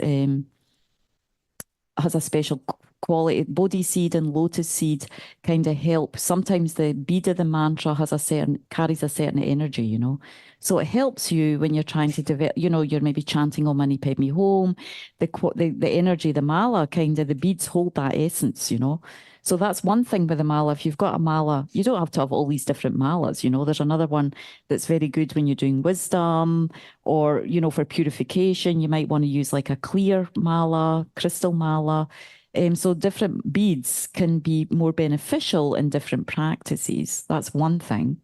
But it doesn't mean that you have to use those malas. I mean, you can use any mala. You might just find a particular bead that's just overall harmonious with you. Or you can just use a simple mala. The simple ones that monks often use are just like a sandalwood mala, just a very basic mala. And it's really for the purpose of counting. It can get more elaborate when we want to have the bead that works for us and I mean, you can do that, but it's not as important. Certainly, if you go into retreat and you wanted to recite, there are these practices of doing 100,000 of a particular mantra. Then you may want to buy a special mala for that retreat with a stone of that, that particularly resonates with that mantra. But basically, the beat, you can see this mala. My friend actually made it for me, and I just recently lost the one that I received for Lama's Opera in. That's the other thing with malas, they're easy to lose.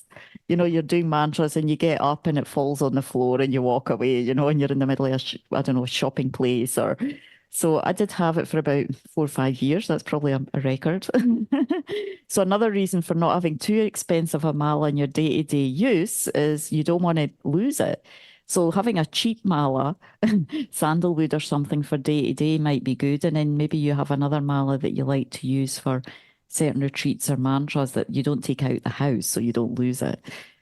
So, but this one, you can see how it's set up, you know. So this is called the guru bead. This is the main bead that is always at the top of the mala. That has some meaning, but I'm not going to go into that now. But this, you'll always see this sort of guru bead.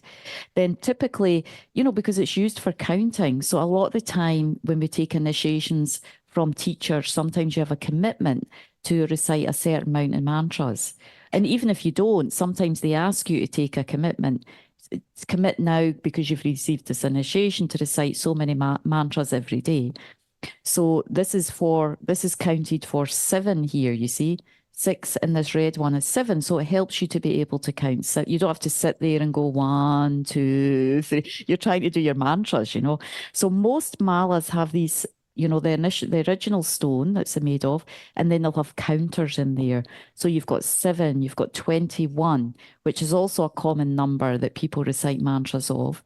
And these all have significance. You know, 7 has a significance, each number. That usually in the mala, there's anything between 108 to 111 beads. So for, you know, in the Tibetan tradition, many spiritual traditions, 108 is regarded as an auspicious number. But often the malas will have 111 beads because usually in a practice, we might say, okay, I'm going to do 100 mantras, but then I might not do them very well. So 10% I have to do again for the ones that were blah, blah, blah, not done well. And then another 10% of that 10 for that 10 that I didn't, you know, so it becomes 111. So in the Tibetan tradition, you know, often if you get more engaged or more serious, and even as part of the discovering Buddhism, if we get really into Buddhism, towards the end of the modules, there's these practice modules where you can do 100,000 like prostrations or water bowls or, you know, for purification, accumulation of merit. But usually it would be 111,000 because it's 10,000 for mistakes, and then another 1,000 for the 10,000 of those mistakes, and then another 111 for, so it becomes like that, you know. So, but the mala sort of signifies that as well. Often you would have 111 beads, and it covers you for doing 100, and then the 11 for mistakes. So here you have another common number that people recite is 28. And then this is halfway around. If you decide I'm going to do half a mala of a Mani Padme Hum, then you know where to stop. So it just helps you. And the beads are different. So when you're going like this, you can already feel the bead is a bit different. You don't even have to look. So that's that. And then generally it's nice. You don't have to, but if you recite at your heart, this is where the development of the mind really comes from. This is where our most subtle consciousness is, where the mind, the consciousness, the most subtle one abides. So you know, good practice is to recite at the heart, you know, like this, Om Mani Padme Hum, Mani Padme Hum. I'm showing you here, but it's at my heart, Om Mani Padme Hum. And then you just come round, you know, go round like that. And then again, you can feel the numbers. So, and I find for me, somehow, you know, it can go around Om Mani Padme Hum, Mani Padme, but you're having the counter and just something physical to hold on to, it just helps to bring the concentration in a lot, you know. And you develop the mantra, everything, you know, starts to get blessed. Your mantra starts to hold this quality. We see especially our lamas, or enlightened lamas, their malas are really precious, you know, because they've done so many mantras and it holds this quality, and just they can bonk you on the head with it and you feel like you're blessed, you know, because if, you know, everyone has an energy, you know, a tangible energy. So it starts to develop that energy as well. Does that help a bit? Yeah. Okay. Any other questions? I have a question. Oh, sorry, Yes. my hand was, I'm gonna lower my hand. My question is a little bit like for future, when and if I finished all the modules of FPMT Buddhist practice, like Mm-hmm. but is it like I'll be, or we will be eligible to give a teaching, or we are just going up a little tiny steps? I mean, ideally, you know, I think you have to have done all the reading, all the modules, all the, you know, tests, and then there's also preliminary practices that I just like mentioned there. retreat. Yes, you have to do some retreats, and you have to complete I need to check again, but at least 100,000 prostrations, maybe Yeah. Urs, you remember, and maybe 100,000 Vajrasattva. Oh. Urs, do you remember? Is it those two? I don't remember the details, but it's something like that. Yes, maybe Yeah, a and I 3 month. can, yeah. So each of those, Ladan, would take some time. I mean, you might want to get started on one of them sooner rather than later, you know. But ideally, that's the idea. But I think for most of us, you know, I mean, for myself, for example, I was already, depends on your background, but, you know, I was already 8, 9 years. I'd done quite a lot of preliminary practices, and I started teaching. Rimshi told me to teach about 8, 9 years in, and I already felt like, really? I'm like, what am I going to teach? You know, I don't know what. And Rimshi just says, well, you just teach what you know. And I'm like, well, that's sort of Good common for sense, you. isn't it? You don't teach what you You're don't know, very you know. good at it. Thank you. Thank you. But I don't want to Yeah. discourage you. I mean, it's very good. No, it's not to be discouraging, but you know, it takes time. And as I said, there was another lady, Camille, who I bumped into yesterday, and she's done 2 rounds of this.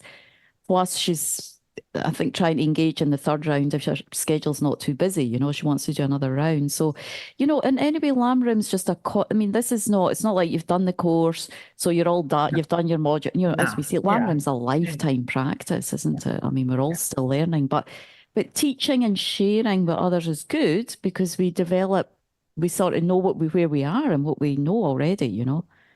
So, and it helps us to develop our knowledge. So I don't want to discourage you, but you would definitely need to do those preliminary practices because that's when, in a retreat context, some deeper insights come, you know, for sure, when you go through that.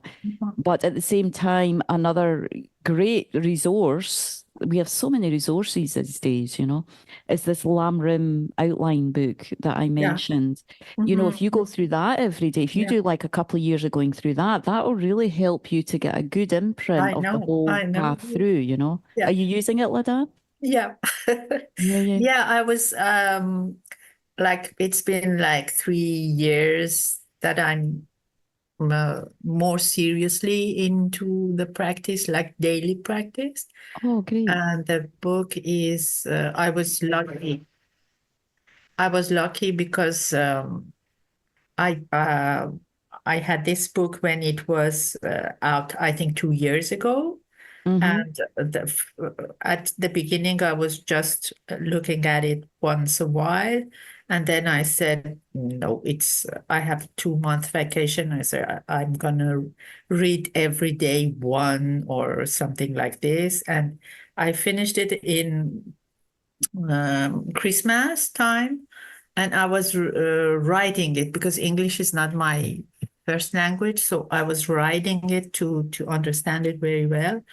But again, I wanted to finish. It's my challenge because I want to like go beyond, and I go. I'm a little bit nervous about that, and I go fast and then come back. And now, because of you, you told the other day for every day, like I take 1 page or 2 for every week, something. I try. Yes. Yeah. So Yeah, I think you. good because I think, you know, the lamb rim, this, you know, it's not an instant mashed potato kind of thing, you know. It just isn't. And that's what we're used to in our society. We are, and it's hard. We come at the Dharma, we want some instant relief, and we do get it. I mean, definitely if you have connection with these teachings, they like blow your mind, you know. But then it's like getting down to the nitty-gritty, and we just have to keep doing it, you know. We have to keep working on our mind, on our stuff, and all these lamb rim topics take a bit of chewing and digestion, you know, they do. Yeah. As I said, you know, Venerable Renee, who's a great Lamrim meditator and practitioner, his teacher told him it's life, you know, just keep meditating on it, you know. Yeah. But you get to a point where maybe, you know, don't need to read like big details and everything. You just think precious human life. Yeah. And then, you know, even something in the environment like Milarepa, you know, he would just look at something or some situation and it would remind him of different aspects of the Lam Rim, Yeah. you know, because he was so versed in it, so meditated in it. But it's so worthwhile because it's so rich, you know, the whole Lam Rim path is incredibly rich and gives so much And we meaning need and to have eventually a, brings us to emptiness, you know, yeah, the realization of the nature of mind. and we need to have a special guru, which has accepted us as a student. And I didn't find any for now. I have You too didn't many find one? teachers. Well, I You saw look it on twice. Amazon. I saw twice Dalai Lama. I saw him twice when Oh, I was in wonderful. Paris, Yeah. and I saw for twice Yangtze Rinpoche. Oh, Yeah, you've but seen them. So you've, yeah. You know, developing a relationship with a teacher come fast for some people and can take longer for others. And that's okay. I mean, His Holiness says for Westerners, we should take up to 12 years to find that special guru. You know, he wasn't for us hurrying about that because sometimes people run in too quickly. There's this Lama, he's so great. And you go and see him and you have this mind-blowing thing. And then you're like, he's my guru. And then a few years later, he does something you didn't like and then you give up, you know? So it's really, it takes a while. You know, it's good to take your time, understand the Lamrim, understand samsara, understand the importance of the teacher, and then maybe start to make some prayers. You know, when I'm ready, may I really start to develop more of a heart connection with one of these teachers, you know, really feel from my heart, really be able to see this as a genuine, amazing practitioner and feel like whatever advice he gives me, I feel ready. Because you also have to have space. It's not just like, oh, I meet the Lama, it's great, it's amazing. Then you have to create all this space to do what they tell you to do. You know? yeah, I mean, it's not just like, oh, yeah, I've met my Lama, I love him, and I'll go and see him every year, but don't tell me to do anything, you know? No, I mean, it's like going into any relationship. There's a responsibility with that other being, you know? It's an interdependent relationship. I mean, they teach you, but you just don't go there and go, that was nice, and I'll see you next well, year. No, you they have to said study and that, practice. yeah, but I've heard that in the time of the historical Buddha, yeah, the people asked him just three times. They asked him to give them That's also teaching. true. Yeah, there's also that tradition of asking the teacher 3 times. Yeah. So I'm not prepared to that. I'm not confident enough to ask Yeah. first. And the thing is, as well, right now, you tend to just, as long as you're, you know, we're keeping the thread of our practice and listening to teachings, and you know, just be assured that the Buddhas and Bodhisattvas know what you're doing. They know what your practice is, and you will, you know, and if you're just going along with that, and you will meet your teachers and everything when the time is right, you know, that's what will happen. Because also myself, if I couldn't have met Lama Zopa Rinpoche when I was 20, when I was really new. I wasn't ready for that. He's a great holy being. And I was like this 20-year-old something hippie, you know. I mean, I did meet him in my later 20s, but I needed to kind of receive some instructions for Western teachers and see where they're at and, you know, get their views a little bit. And then slowly, then I did some purification and do. And then I met, you know, then I felt like, okay, my mind's ready now to meet this being and devote some energy to what he's giving me to do. So it's a, you know, for each one of us, it's a different process. You know, the main thing that the teachers want us, whether we've got the connection with them or not, is just to get a general understanding of the Buddha's teachings, how it relates to our life, you know, the Four Noble Truths, and start to do something, you know, to work on our mind, you know, using the teachings and what we share together to start to kind of make some impact. That's the best thing.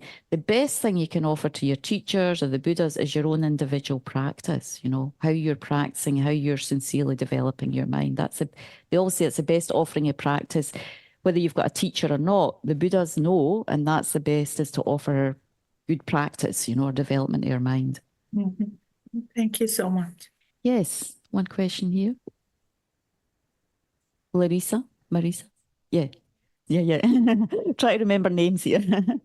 Yeah.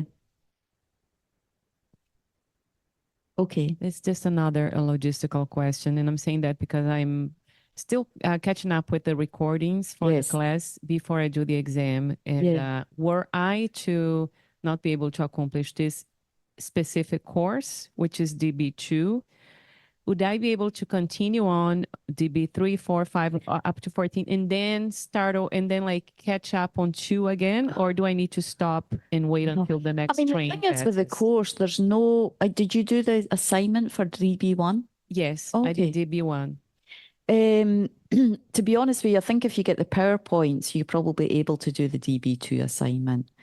But yeah, so if you want to complete it and get the certificate, you do need to complete all the modules. But you can also go back and do DB2 in another course. There's no question. You don't have to do it all with me or this particular course. This course is offered in other centres as well, so you could always catch up in another way. So that's, yeah, there's no problem with that. So I would be able to then go back, do DB2, which would be, I don't think I'll need, but if I did, so go back after number 14 and then do DB2 and then get my certificate. Because now I did all of them, or do I have to then do all of in a sequence? Not necessarily. You can do it out of sequence as long as you complete all the assignments and all the class. Oh, Yeah, yeah. okay. Thank you. Yeah, I think it's fine. Yeah. Okay. Any other questions? Anything to share? So I wanted, what did I want to, oh, is there someone else got their hand up? No? Yes, me. Okay, good. It's a comment really, just to say that Yes, yeah, hi. Just to say that I now have no expectations of achieving very much because I can't count up to 100,000. I've never even counted up to 1,000. So immediate effect is starting from a very, very humble position. So thank you for that. Okay. Humility is always one of the best qualities, isn't it? Yes. Well, I've got that now. Thank you very much. Good. But not hopefully a discouraging humility. Well, I it's a big number, and so I'll sit with it for a while and think about how big a number it is, and get on with other stuff. You know, Cardrula, some of you may have heard of Cardrula. She's a great female practitioner, teacher who came to LMB last year. And after she taught for a few days. She's recognized as, like a sort of enlightened being, basically, really high quality female practitioner, which is lovely because a lot of our lamas are male. So it's quite unique to have in our tradition a female teaching and practicing and, recognized at that level.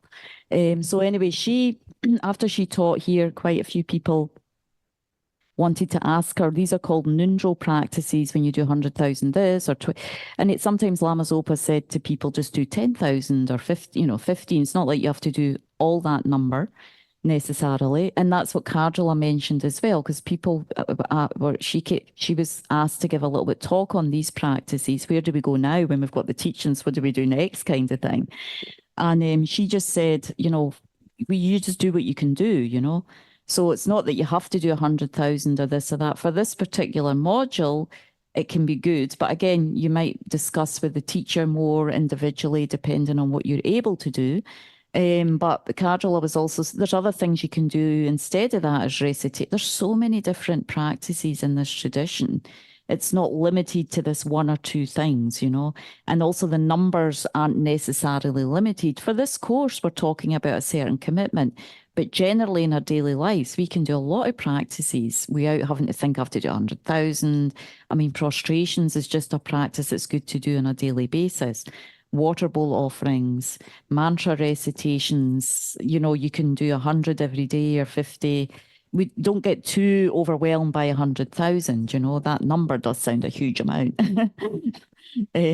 So that's not so important right now. The main thing for us is to just keep a strong daily practice. And then if a time comes in our lives when we can commit to doing more retreat, then wow. And then you check in with a teacher and see what you want to really accomplish, something more bigger numbers, a deeper engagement in that practice. If you have, a few weeks or a few months, that's what something you would do individually with a teacher, to try and see what's the best, what praxis do I have more a connection with to do? Because it does get overwhelming with the types of praxis you can do here in this tradition. Someone else, that is 275 a day to do it in a year.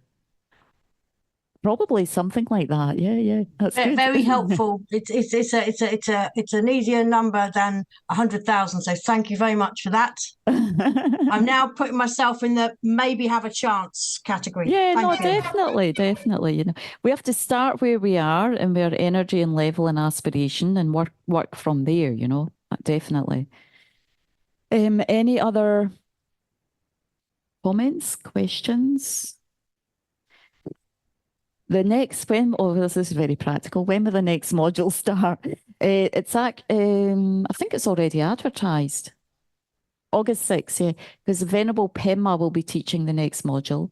And then I will start the following, because we're just working out the dates in October, the beginning of October, with the death and rebirth. That'll go through October. In November, we'll do karma. So we'll get 3 more modules up to Christmas time. That's the plan. So how are we doing with the, for those of us, is everyone, we don't have a lot of time, but for those of us who didn't have a meditation practice in the morning, are we able to draw something from this to start a meditation practice? Maurice? Kind of.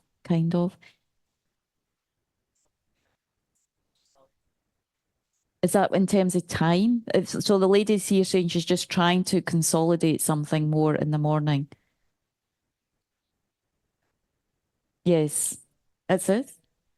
Yeah, it does. It takes quite an effort, isn't it?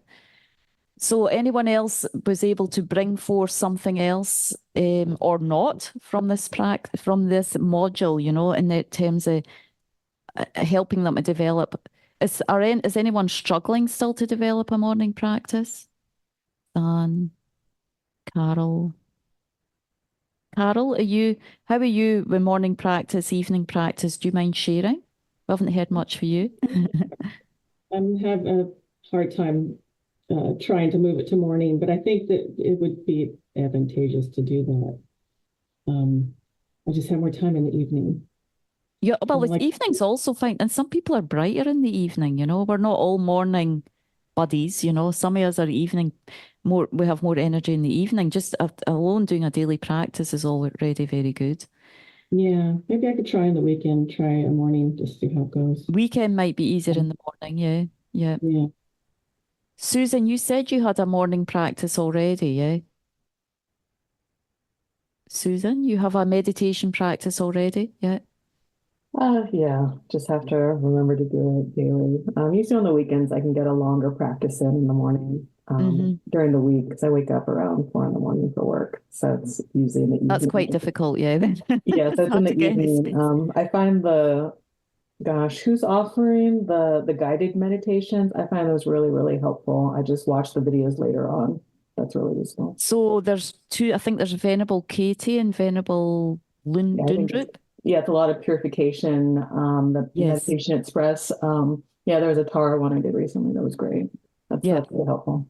Yeah, they're very helpful. As I say, if you're struggling on your, it's very good to do some guided meditations online. And it's wonderful that LMB are also offering them right now as well.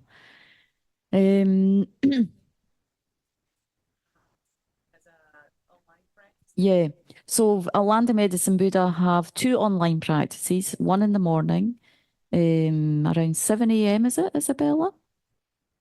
And one in the evening around, is it 8 p.m.? Oh, 6 till 7, yeah. So in the evening one's good. It's a purification practice. We'll also be starting a couple of meditations at Vajrapani as well on a Sunday, one on a Sunday, one on a Saturday, but not for another couple of months.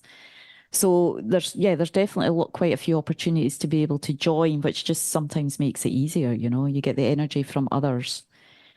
I wanted to ask, was there any comments on the blessing of the speech? Was it too difficult? So Terry said it was beautiful. It's a lot to take in, yeah. I mean, you've been doing a bit more practice, so I know it's a lot initially. But through, even you just, I guess you just start with it. But I wanted to introduce it, and maybe over time, through more practice, it gets more familiarity, and you can also do it faster once you get familiar with it. So I thought this time just to guide it, so it's an introduce, and some of you may want to try and bring it into your practice. Anyone else, any comments?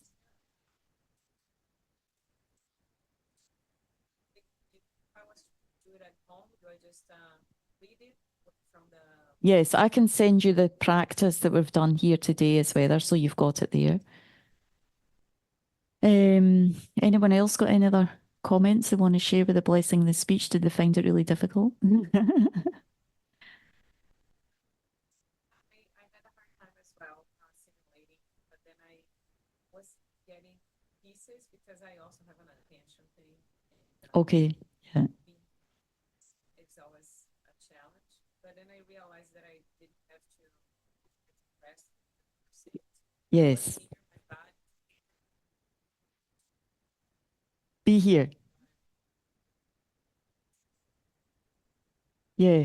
Well, that's it. It's sometimes the thing is with meditation, we do need quite a relaxed mind, and if we've been quite busy, we have busy jobs, so it's not easy to, find this kind of relaxed space in ourselves. So the breathing meditation at the start really helps, the 9-round breathing. Even if you just check in with your motivation in the morning, that's why mantras you just recite a few mantras. If you ever feel a connection with that, it just helps to kind of, even as it's 5 minutes of preparation for the day, because I know it's not easy when we're quite busy and caught up in our lives. So it's always good to rejoice in what you are doing and are able to do, because that's the way that we create more mental space and sort of the conditions for more practice in meditation, rather than beating ourselves up about what we can't do. It's like focus on what you are doing. And make determinations to do more, but mainly rejoicing in what you are doing is really important for us Westerners. Yeah, I can have, you mean the purification, this Ladan, you mean the purification that we were doing today? Yeah. Yeah. I'll send both after this class to Isabella, and then she can forward it on to you. Oh, great. Both of those, Yeah. So you have both of them. But yeah, those express meditations here are definitely a great resource, to help you with meditation, because sometimes we don't have enough material ourselves in the beginning to do that, especially for half an hour. And I know that analytical guided meditations can be a bit challenging as well, but I wanted to do at least one with you today so that you get an idea how you're supposed to do, like you do a little bit of prayer and mantra, try and feel the sort of, the energy, the presence of the Buddhas. And then, as I say, it said, Ladant, you just read through one page of that book. We can't really guide ourselves maybe at this time in analytical. We might not have enough material. So that's why you read a page and you just reflect on that and think, well, that's creating a positive imprint on my mind for the path to enlightenment, We just have to be where we're at and be okay with that. I have another question about, because you are talking about analytical and placement. When you begin to like concentrate on the object, like the breath, when exactly you can go to the analytical? Well, when you have the stability, do you feel it like in your heart? Yeah, well, actually, I mean, really how you do it, but we haven't covered a lot of material here. What the analytical so really long term, as you get more maybe developed, when you're the idea of the placement meditation is to support the Lam Rim meditation. So ideally, we're practicing on something like the breath. Another object you can use is the imagery of Buddha, which that's explained more in the How to Meditate book with Sangi Cadro or Kathleen MacDonald. So, the idea is we train in placement meditation, you know, for a while. And then when we do, then we use it when we're meditating on the Lam Rim, for example, on Precious Human Life. And then all of a sudden, a sort of experience, like we feel like, wow, my life's so. The idea is when you do some analysis on that, sometimes what happens is you feel, oh, I feel so fortunate, you know, you get that feeling. Then because you've trained in placement meditation, then you should be able to sit in the feeling of feeling fortunate, because your mind's already trained in being able to concentrate. So you're really using it for that. When we move further into the modules and we're discussing emptiness, these bigger subjects on emptiness, what you really use the placement for, the ultimate goal of placement meditation is to, when we meditate on emptiness, we use analysis. We're trying to analyze how the I exists and appears in our mind and how that's mistaken. We use analytical meditation there. And then when we get to an understanding of emptiness, then we place our mind on that understanding, that kind of, it's maybe not a realization, but it's an insight, you know, that's why we use, so that's actually the ultimate goal of placement meditation, to use it so that we can sit for a while and be on the feeling or the experience of that meditation topic. But here, you know, what we did in the beginning, we just did 5 minutes to try and, you know, just slowly, you know, see what the mind's like and get it settled. Then we went into the, you know, the mantra and everything. Then we did a little bit of thinking about precious human life. And then if you got a feeling for that, then you could just sit for a while and think, oh, I have this feeling that my life's so fortunate. And then we try and prolong that feeling. It's creating this momentum for the realization to come, you know, and this familiarity with that feeling of feeling, oh, when somebody just says precious human life, or when I look on the TV and I see, you know, these problems in the world, I think, I feel compassion, but also feel like I'm so fortunate, you know, and that's okay to feel like that. We don't should feel guilty, we feel fortunate. But on top of feeling fortunate, we think, oh, then I'm going to use my life to be beneficial, you know. It gives you, it's supposed to give energy, the human life, that meditation, energy for practice. That's why it's a preliminary.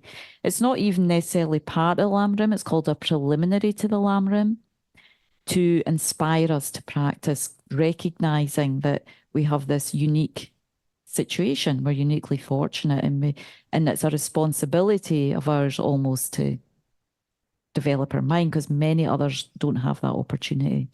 Like that about, like when people go off and do aid work and all that, they see suffering and they think, God, I'm really fortunate, I can help here. But this is in terms of like, more internally, I'm going to develop my mind because I can see I can realize emptiness and get out of samsara. So I should use it, you know, even if I'm just doing small things to develop my mind this life, I should do it because I can. Does that make sense? It's the same idea, the same concept as people who go out to do aid work because they see the suffering, but we see suffering expand. And actually what the Buddha said, you need to work on your mind to get rid of your own stuff first. Then you can really help others. There's a deep level of stuff that we need to work on. Is it like as you develop shamatha, the placement, do you is it the thought come to you and the thought of compassion comes, or you need to put it on purpose on your mind, you know? Because when you develop shamatha, what happens is your mind goes into this really blissful space, very peaceful, blissful state, but it's not liberation. I mean, you will have a level of compassion for others at that state, I think.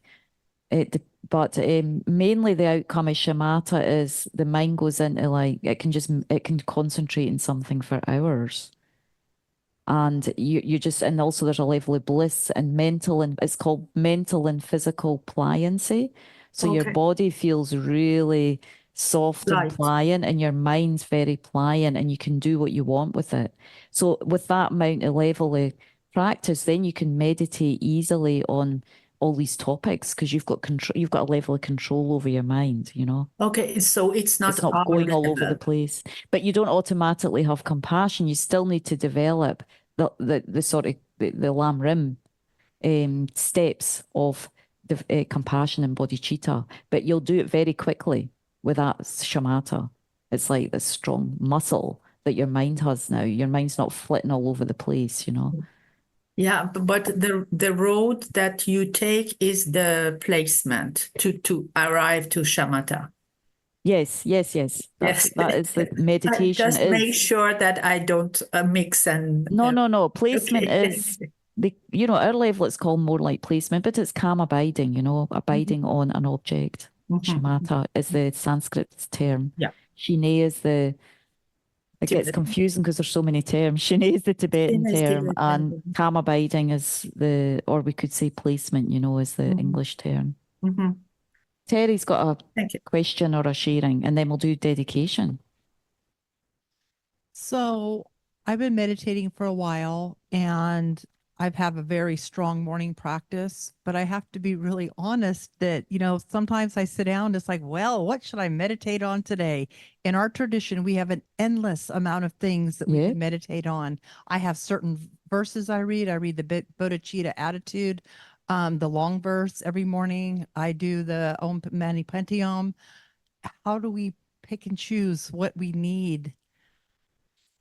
Well, you've got another dilemma. Many people they don't have the time for all that, you know. I don't. I get up very early in the morning. I get to make sure that I have time, an hour for a practice. That's wonderful. I may not take the whole hour, but I give myself that.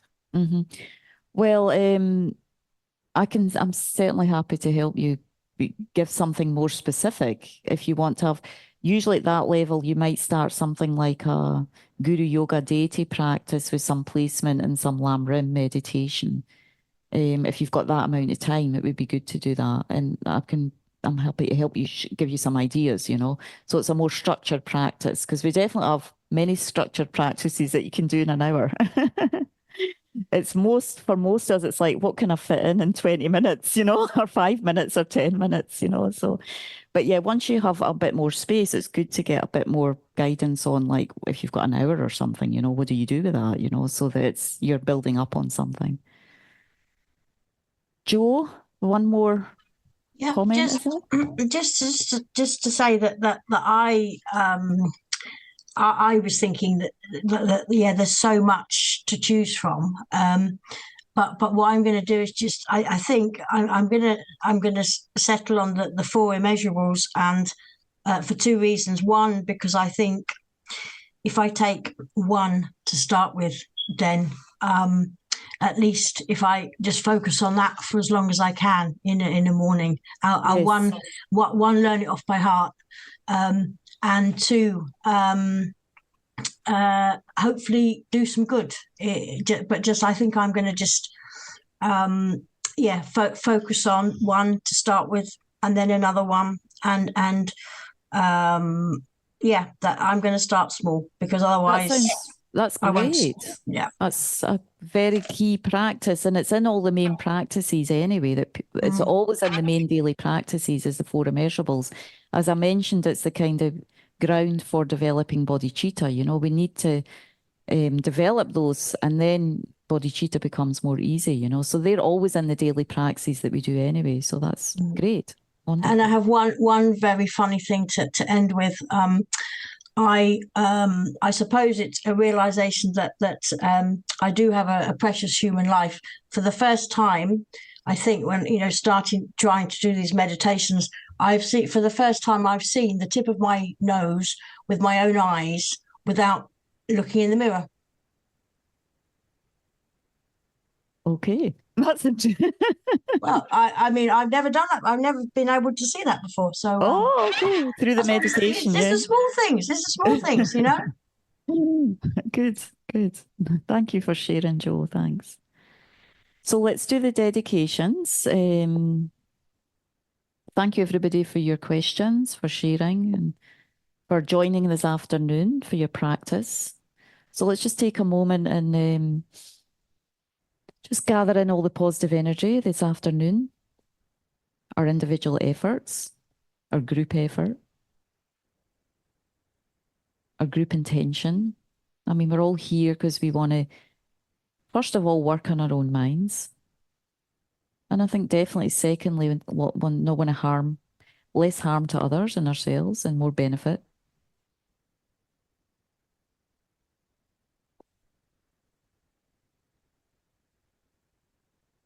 So we can rejoice, you know, that ourselves and each one of us here is engaged in this afternoon, trying to develop virtue, you know, trying to understand and work our way through some of the points of the Buddha's teachings. Because again, we're so fortunate that it's so easy these days to hear teachings, to learn about the teachings, to reflect on the teachings, to learn how to meditate. We have so many resources, it's almost too much in a way, but we never want to say it's too much, but we are very fortunate. You know, in the past, great yogis and practitioners had to travel across earth, land, and water and air, you know, just on their incredible conditions to get these teachings. And now we just have them here.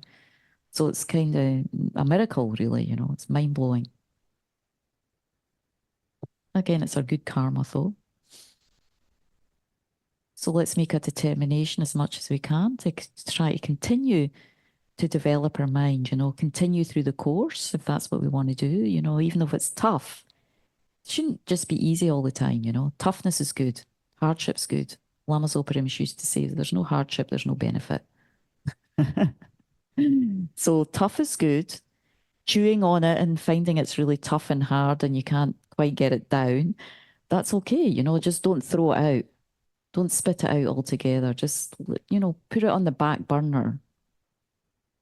If it's not landing with you, don't just get rid of it altogether. Just put it on the back burner for later. As long as certain things, you know, bit by bit things are landing, then slowly other things start to land, you know. The more we do practice, meditation, more and more things start to land and make sense. Just takes time, you know. We're still babies in the practice. Well, and I am as well, you know, so. So yeah, it's just good that we keep an open mind and we take in what we can each time and rejoice in that.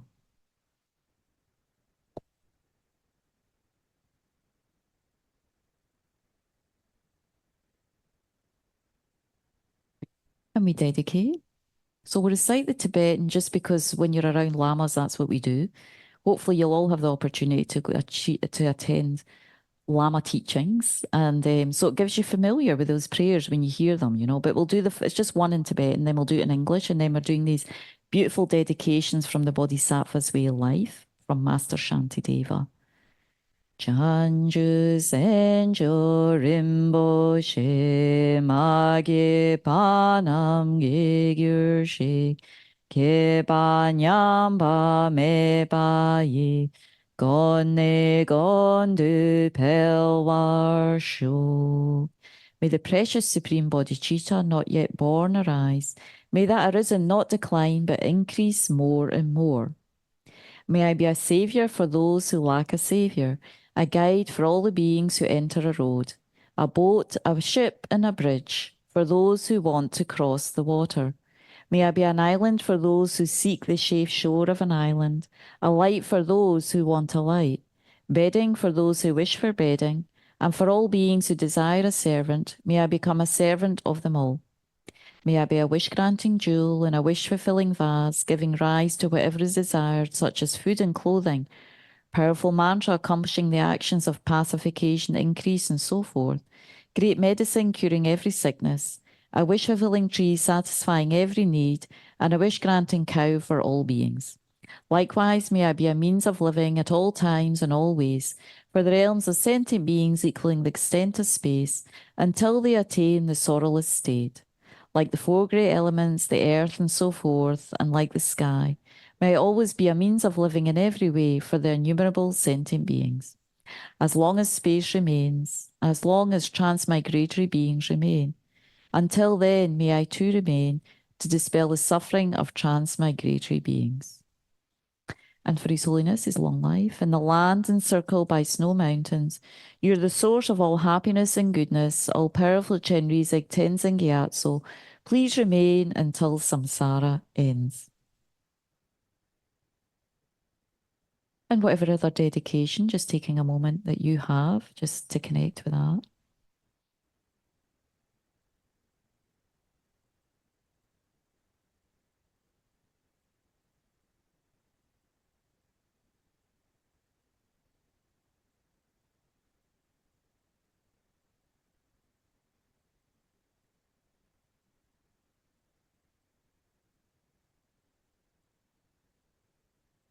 Okay, thank you.